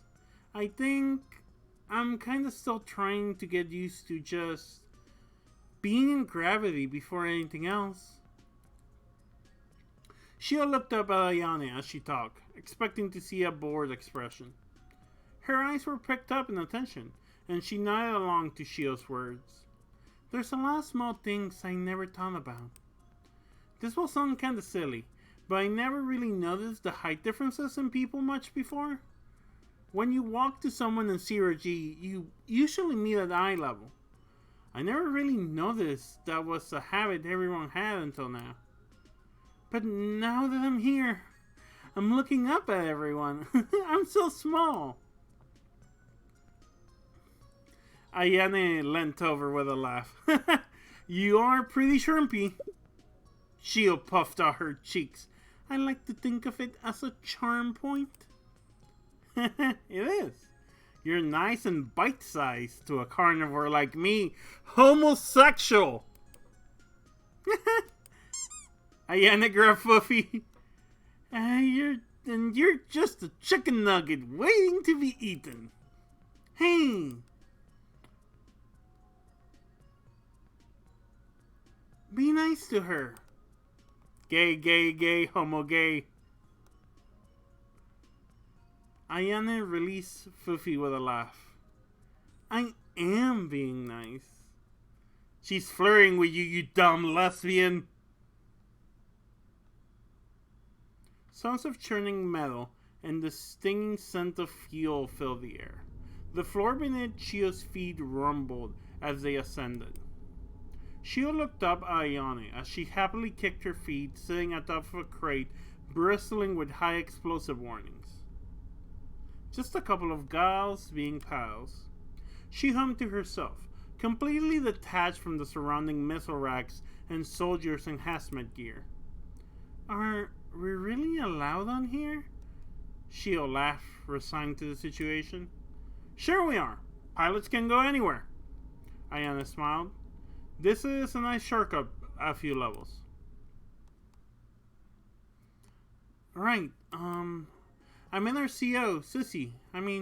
She seems really nice. Ayane giggled. Susie's my fucking mom. I love her. She gives me snacks anytime I ask for them. And you said I was the little kid. Ayane pointed at one of Shio's pigtails. Yeah. Never mind. And I did get pretty strong mom vibes from her. Ayane giggled. Susie really is nice, though. I get to slack off a lot since it's easy to get out of trouble with her. You must be what she meant by troublemakers, then. I met Valentine, too. Ayana exhaled. Yeah, she's... Well, you met her. Yeah. Shio leant on the box. Leant. Shio put her body on top of a box, looking up at Ayane. So, is there anything I should really know? About what? About all this. Being a pilot? I don't know. Don't get shot. Don't do anything that'll get you shot. Just try not to get shot. We're jumping off here. Ayane casually hopped off the edge of the elevator. Shio darted to the railing, looked down at her. Ayane! Wait a second. Ayane grinned up at her. I said jumped off, so jump. Shio casually swung her legs over the edge. Alright. Catch me. Hey, wait.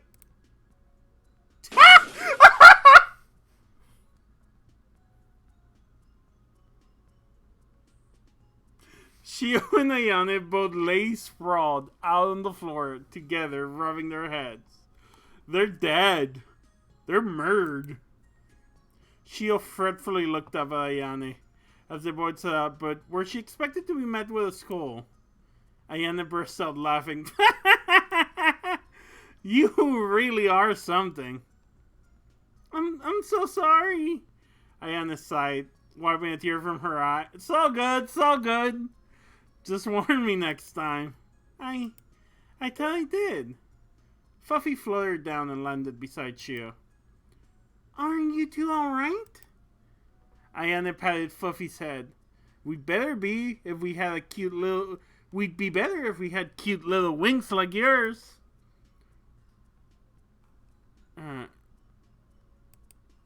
Oh no.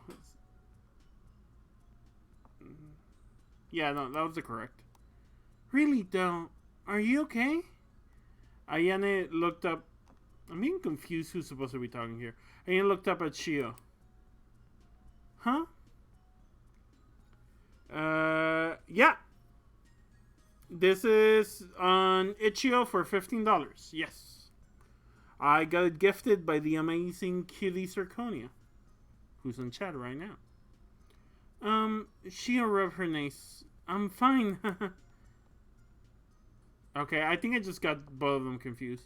Good. Ayane flicked the compact, examining her makeup.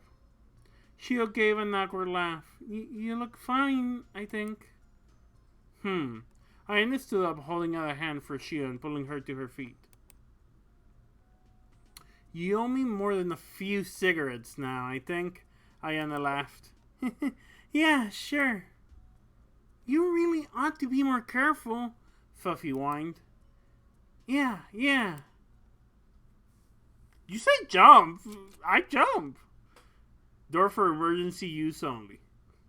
Keep close. Emergency use only. Hey, are we really meant to be back here?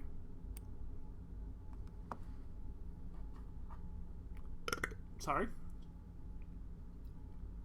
Just ignore it. Checking in and out is a pain. What? Wait, don't doors like this usually have alarms? Ayane made a sniping motion with her fingers. It used to. Jesus Christ, lady. Don't go telling on anyone about this, okay? You have fallen in with the bad crowd. Yeah, all these red flags sure look green to me, baby. Wibbleburger. 4 lawyers. Speed, Comfort, Tail, Drymax. I love that fighting game. That is you. You and I have hung out enough that I have felt like the shield to your Ayane. Not gonna lie. I love you, babe. As Shio stepped out of the rust. Like, I have vivid memories of us doing video calls, and you'd be smoking, and I'd be like, oh yeah, so, this nerdy thing I'm telling you about. So, yeah. As she stepped out of the rusted corridor, she was bombarded with light and radiant color. The tempting scents of plant and fried food carried on the breeze. With her mind occupied by all the tension of today and yesterday, Shio hadn't been able to really take in the surroundings aboard the Sephirantis at all. The ceiling stretched above her as far as she could see, until it all just became a void of light. That's my favorite Homestuck class spec, void of light. Trees and buildings lined the pathway, sprawling out before her. Above the rows of billboards, painted clouds dotted the hallways. Only a few unconcealable pipes broke up the crafted sky. This whole area was bigger than some of the ships she'd lived on. The maze of corridors and elevators in the base was just like a home on a flat plane. Was just like at home on a flat plane. But this? There's so much empty space. Just for that feeling? Welcome to a mall, baby! Looking up at Ayane, her eyes held no curiosity. What Shio found almost overwhelming wasn't anything interesting to her. Ayane led Shio into a small convenience store, immediately filling her arms with packets of chips and chocolates. Shio looked over the magazine covers. It was the same as what she was used to, really. Celebrity gossip, television, an intro to shoplifting. Not. Yeah. Barely concealed propaganda and nothing of any real substance. I cannot do an old voice. Your usual? The elderly. Your usual? I'm bad at that type of voice. The elderly cashier asked Ayane, holding up a pack of cigarettes for her. Mm-hmm. Shio, you getting anything? Ayane grinned at the cashier. She's my new squad mate. Shio pointed to a pink colored box of cigarettes behind the glass. Just these stinks. Remember, you're paying. The cashier laughed. She's not hazing you, darling, is she? No? Sorta. Ayane sighed and leaned over Shio's back, placing a fistful of bills on the counter. I don't haze anymore, since I am a good girl. Huh? I don't mind paying, really. Ayane hung her shoulders. It sorta was just a joke. Consider it a welcome aboard gift. Ayane winked at the cashier. And hey, don't I qualify for a loyalty discount by now? You can take a free government newspaper. No thanks, I already have plenty of toilet paper. Ayo! Ayane lit the cigarette the moment she walked out of the store. Okay, so here's my question. Has Shio actually ever smoked? Because if she's not used to gravity, did they just smoke in 0G? Is that a thing you can do? What happens to the smoke when you're in 0G? Goes everywhere. Yeah, I guess so. Shio mimicked her, putting a pastel pink cigarette in her mouth. Her hand reached into an empty pocket. Oh, I don't have a lighter on me. Ayane tossed Shio a shiny metal lighter. Here. Thanks. Even fire burns differently here. I know for all the fires I started. Shio took a satisfied... No, she knows... She knows how to smoke. Shio took a satisfied drag from her cigarette. She hadn't really thought about it at all today, but she always lent on cigarettes when she was smoking. As she exhaled, something in the corner of her eye stopped her in her tracks. She'd seen these before, plenty of times. She even had a few as a kid, but... Oh, hell yeah! Gundam! Gunpla!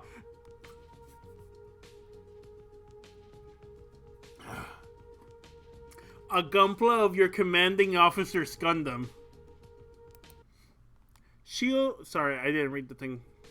Shio stood before a hobby shop, staring with her mouth open at the poster beside the entrance.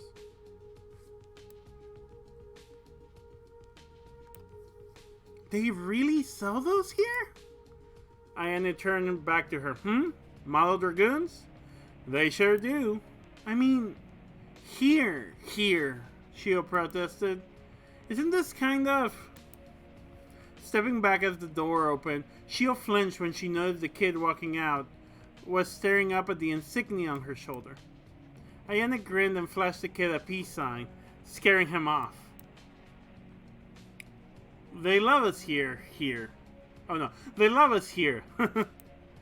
It's pretty annoying. Chio chewed on her cigarette. Look at her. Look at this image right here. This girl has seen some shit. Oh, my girl. Sweetheart. If only you could tell me the stories. Chio chewed on her cigarette. I never really thought about any of this. Don't get seen here too often, or kids will start asking for your autograph.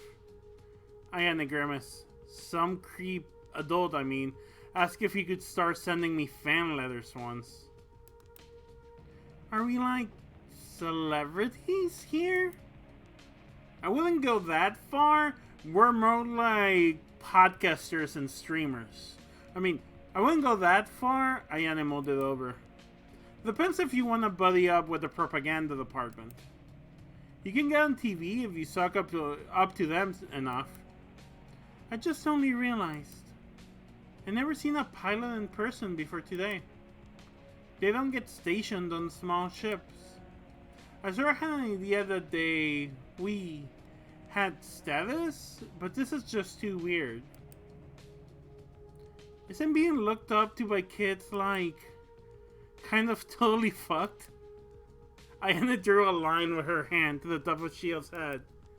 Well, they don't have to look up very far for you. Hey, I'm serious. It is totally fucked.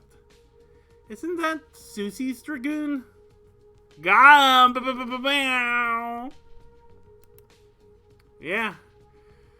She's kind of one of the good ones. Figure they made a toy of it. Ayane laughed to herself. If I left one on her desk, might be pretty funny. She hates these things, though. Good ones? Here's a little military secret we're supposed to know about. Dragoon parts are secretly graded. Better scoring pilots get better parts, though. You can tell that pretty easily from the flimsy piece of shit they make me fly in. Don't worry, you got a good one too. You might get You might get a toy pretty soon if you fly it well. I want one with a little figure of you and Fuffy to go with it. Girls. I don't know. I'd buy some Coquette Dragoon merchandise. This merchandise is made to be a piece of propaganda. Yeah, but look, vroom, lesbia goper. Why hasn't Raytheon made model kits yet? What? Are you sure they haven't? Yeah, they do. I was gonna say, yeah, no, I'm sure Raytheon makes fucking model kits. Of course they fucking do. They're all bad. Well, yeah. Because it's Raytheon, but yeah. No, I mean, like, they're bad. The old style, not together. Come on, call Bandai. Build better propaganda. Okay, so I've said this before. If Funko ever approached Audio Entropy, I don't playtest. I know that like 90%. I'm like 90% sure that all of the other cast would either say no, do not make a Funko Pop of any of my characters, or they would be like, give me a shitload of money. I would probably be like, give me an okay amount of money and also some free Funko Pops, and we'll call it even. I think it'd be cool. Sitting under a tree together, Ayane watched Shio as she ran her hands through the grass. Does it feel nice?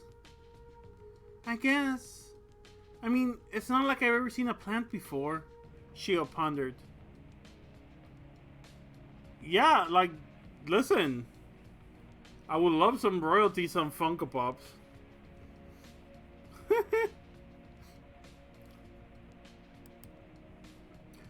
I can't tell if this grass is real or fake, though. Ayane laid out all her bags of snacks. Here, help yourself. Your little welcome party. Thank you. I don't know what to try first. Ayane giggled. I love potato chip, corn chip, all varieties of chip, Chip and Dale, Rescue Rangers. Shio watched Ayane greedily pick from each bag. Parts of Ayane reminded her of the girls that would bully her. She was haughty, confident, and ill-mannered, and had always gotten away with all of it.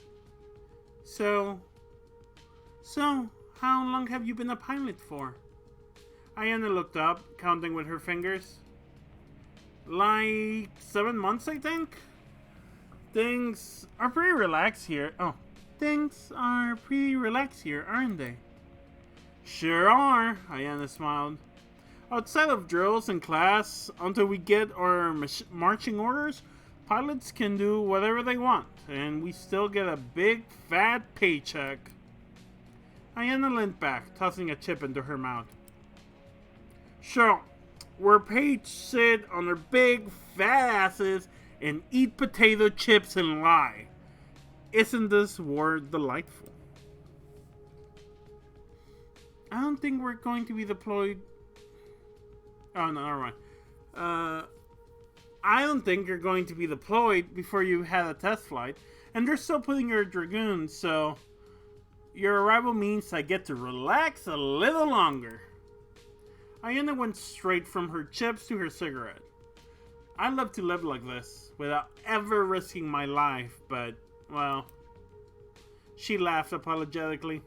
You probably don't want to hear stuff like that on your first day. It's okay. Shio took a potato chip. It had a strange sweet taste to it.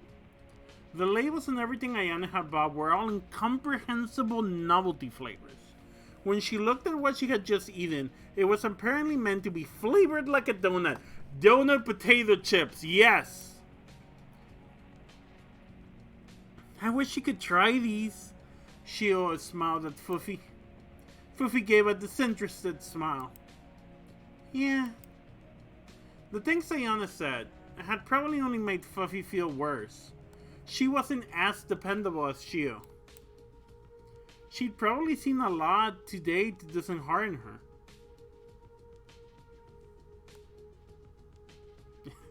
I think I've seen donut flavored potato chips. I think that's a thing. Give me a second. I need to go to Google. Donut potato chips. Not donut potatoes. Which apparently are a thing. No. Glazed donut kettle cooked potato chips. $15.99 by Funday Food Co. I think these are real. Yeah, these are real. So, you too can live in the future.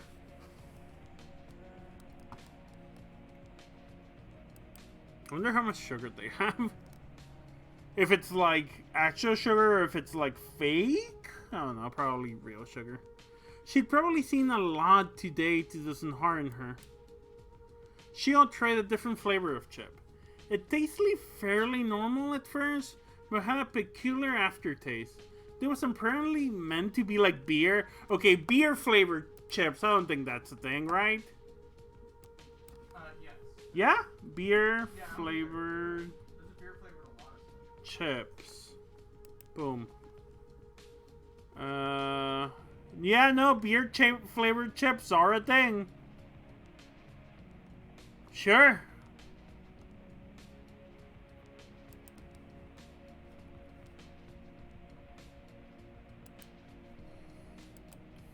The last 2 days felt completely frenzied, but it wasn't wholly different to her life in the past, especially when she started a new job. It was getting to sit down like this and relax afterwards that was new. And like Ayana said, she was being paid to do it too. Without having to do a thing, she would make in a week what the old she would make in a week what the old lady selling cigarettes would make in months.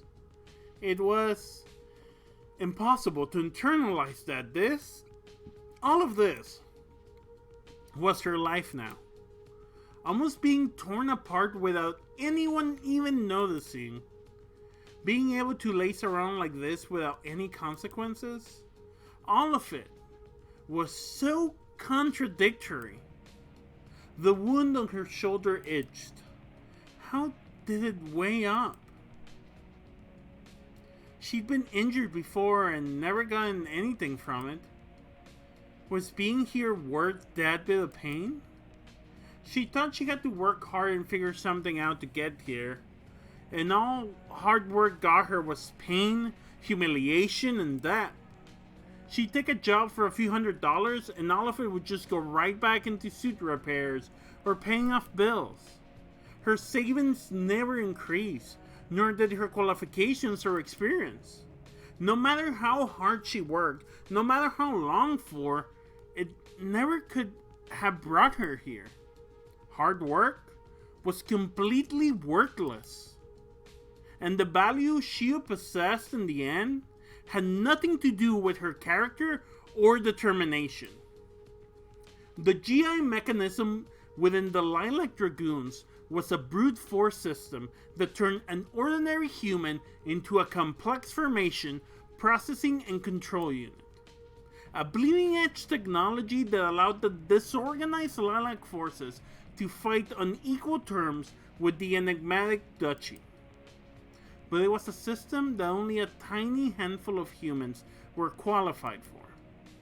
Of the people that could even survive its operation, even fewer were able to make meaningful use of it, or avoid permanent neurological damage. Wow, words. Against all odds, without even having had any particular talents, Shia possessed that 1 in 10,000 quality.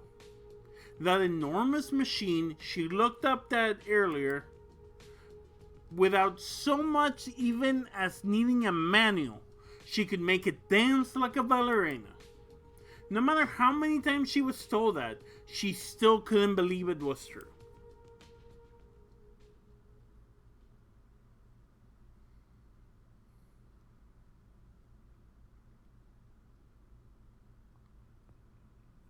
Shio gazed up at the tree branches above her.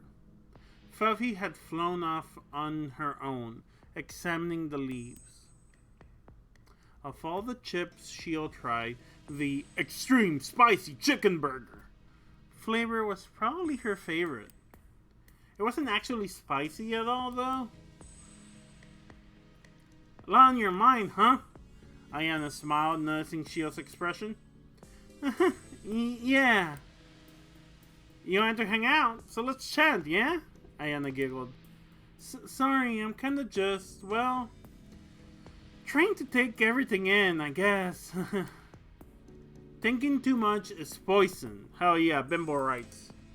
Especially here. Ayana pointed her cigarette at Shio in accusation. Shio laughed. Yeah. I don't know what to talk about, though. Ayana crossed her legs, reaching for another bag of chips. Well, just say what's on your mind, then. Everything here feels... It all just feels a little too good to be true. But at the same time, I'm scared, too. Shio rubbed her face. Sorry, I don't mean to drag things down. It's okay. Even if you weren't a pilot, it's a pretty crazy move, right? I do okay in zero gravity, but if I had to move a chip without any... that's Ayana. I do okay in zero gravity, but if I had to move a ship without any... Ayana laughed, a little her imagination. All things considered, you seem to be dealing with it pretty well, I guess. Shio nodded. Yeah, I'm not used to jobs I can slack off on, either. She leant forward, clutching her knees. Is there really nothing we should be doing right now? Cuties. Ayana took a long drag. There's all sorts of things you can volunteer for if you want.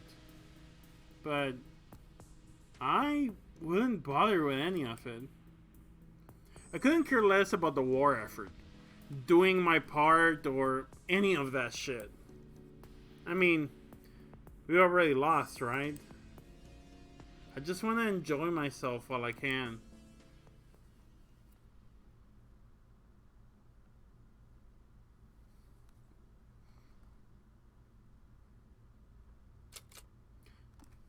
Pilot Barracks, room 223.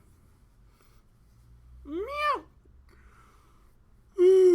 We're probably gonna go on for about 10 more minutes and then call it. But yeah, I'm gonna keep going. See if I find a nice stopping spot here. Shio spread out on her new bed.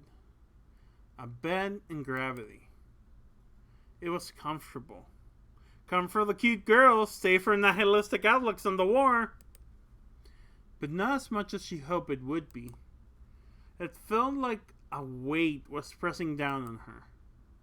Fuffy was nestled at her side. Unlike Shio, she could sleep whenever she chose to. Shio's shoulder itched. She undid the buttons of her shirt, pulling it down over her shoulder, then peeled back the sticky plastic gel dressing. At first, her fingers moved with a curious stroke across the wound, and then dug in. Heads up, y'all, I've heard a little bit of this. This might include some self-harm stuff. So I'm giving the content here. I don't know how long or how much of this is here, or how deeply it looks at it, but if you don't want to hear about self-harm at all, feel free to turn this off, or mute me and come back later. And then dug in, as if to push straight through and into bone. Even though she watched the doctor pull it out, it felt like that piece of metal was still inside of her, cutting her as she moved, poisoning her blood. But her wound was already healed. It didn't hurt at all, even as she clawed at it. It just felt like something stuck to her. Something that she couldn't scratch or scrape away. Everything today felt warped and perverse. This was the heart of the violent patriotism that had been driven into her surroundings like a knife. And yet, Ayane was the most seditious person she'd ever met. Susie acted like a pleasant teacher, not the person who would be marching Shio to her death. Seema was a total oddity, as if she was living in another world entirely. The faces of the pilots she saw today were all laughing, chatting over lunch, reading books, or playing around. No one here cared at all. Not about what was going to happen to them, and not about what they were being made to do. I was almost killed and nobody noticed. I saw somebody die in front of me and nobody cares. That's what I taught you today. But those are just my selfish feelings. Everyone here is experiencing the same thing. And they don't care. They kill. And they don't care. They die. And they don't care. I saw someone die. Do I care? I shrug it off. It's not the first time I've seen it. I almost died. Do I care? It's fine. I've been hurt worse than this. I saw the Dragoon, and it felt good. I felt powerful. I felt like I had some control.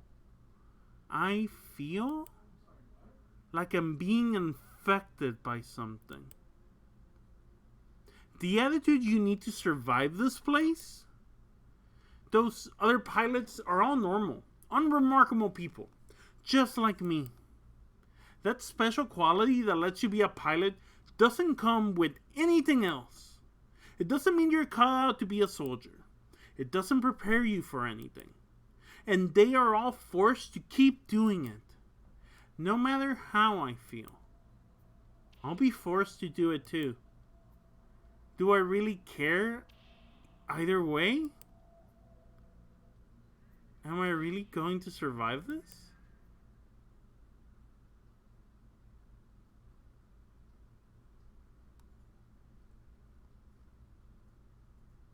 Meow?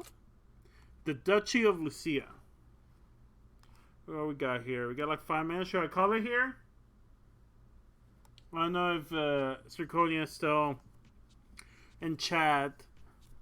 Oh, hello. You know, having a naked portrait of you painted by your bodyguard, as you do.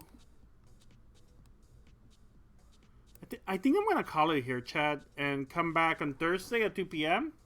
and do another. No, you're good. Is this a good place to call it? I think I'm gonna call it. Yeah,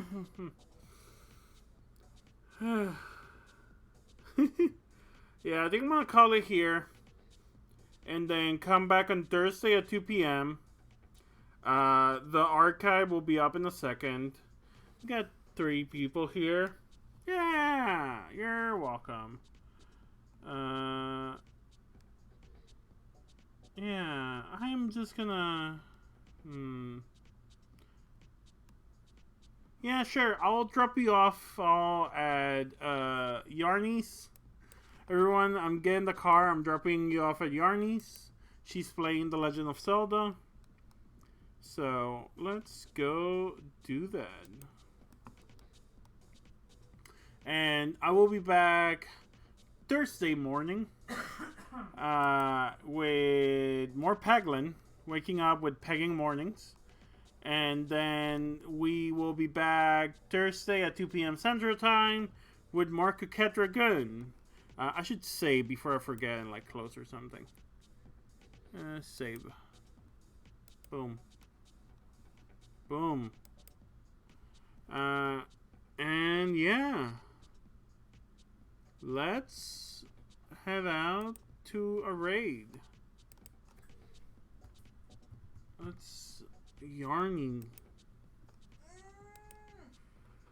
Okay, y'all. Thank you for hanging out. Thank you for the stream. I'll see you all later. Bye.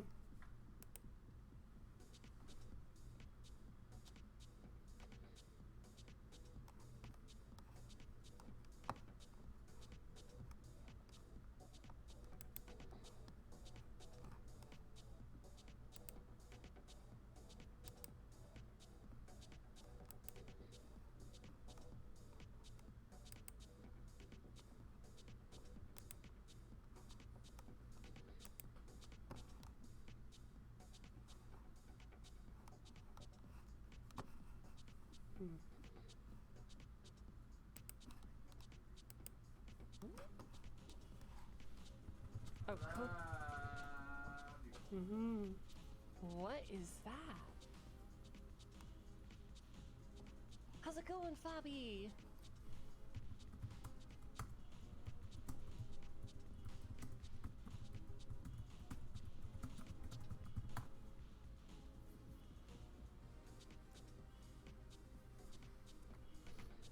Yeah, I'll have one cannon.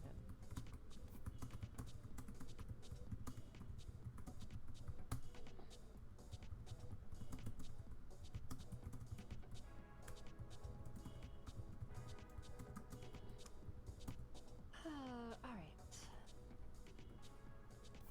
Oops, no.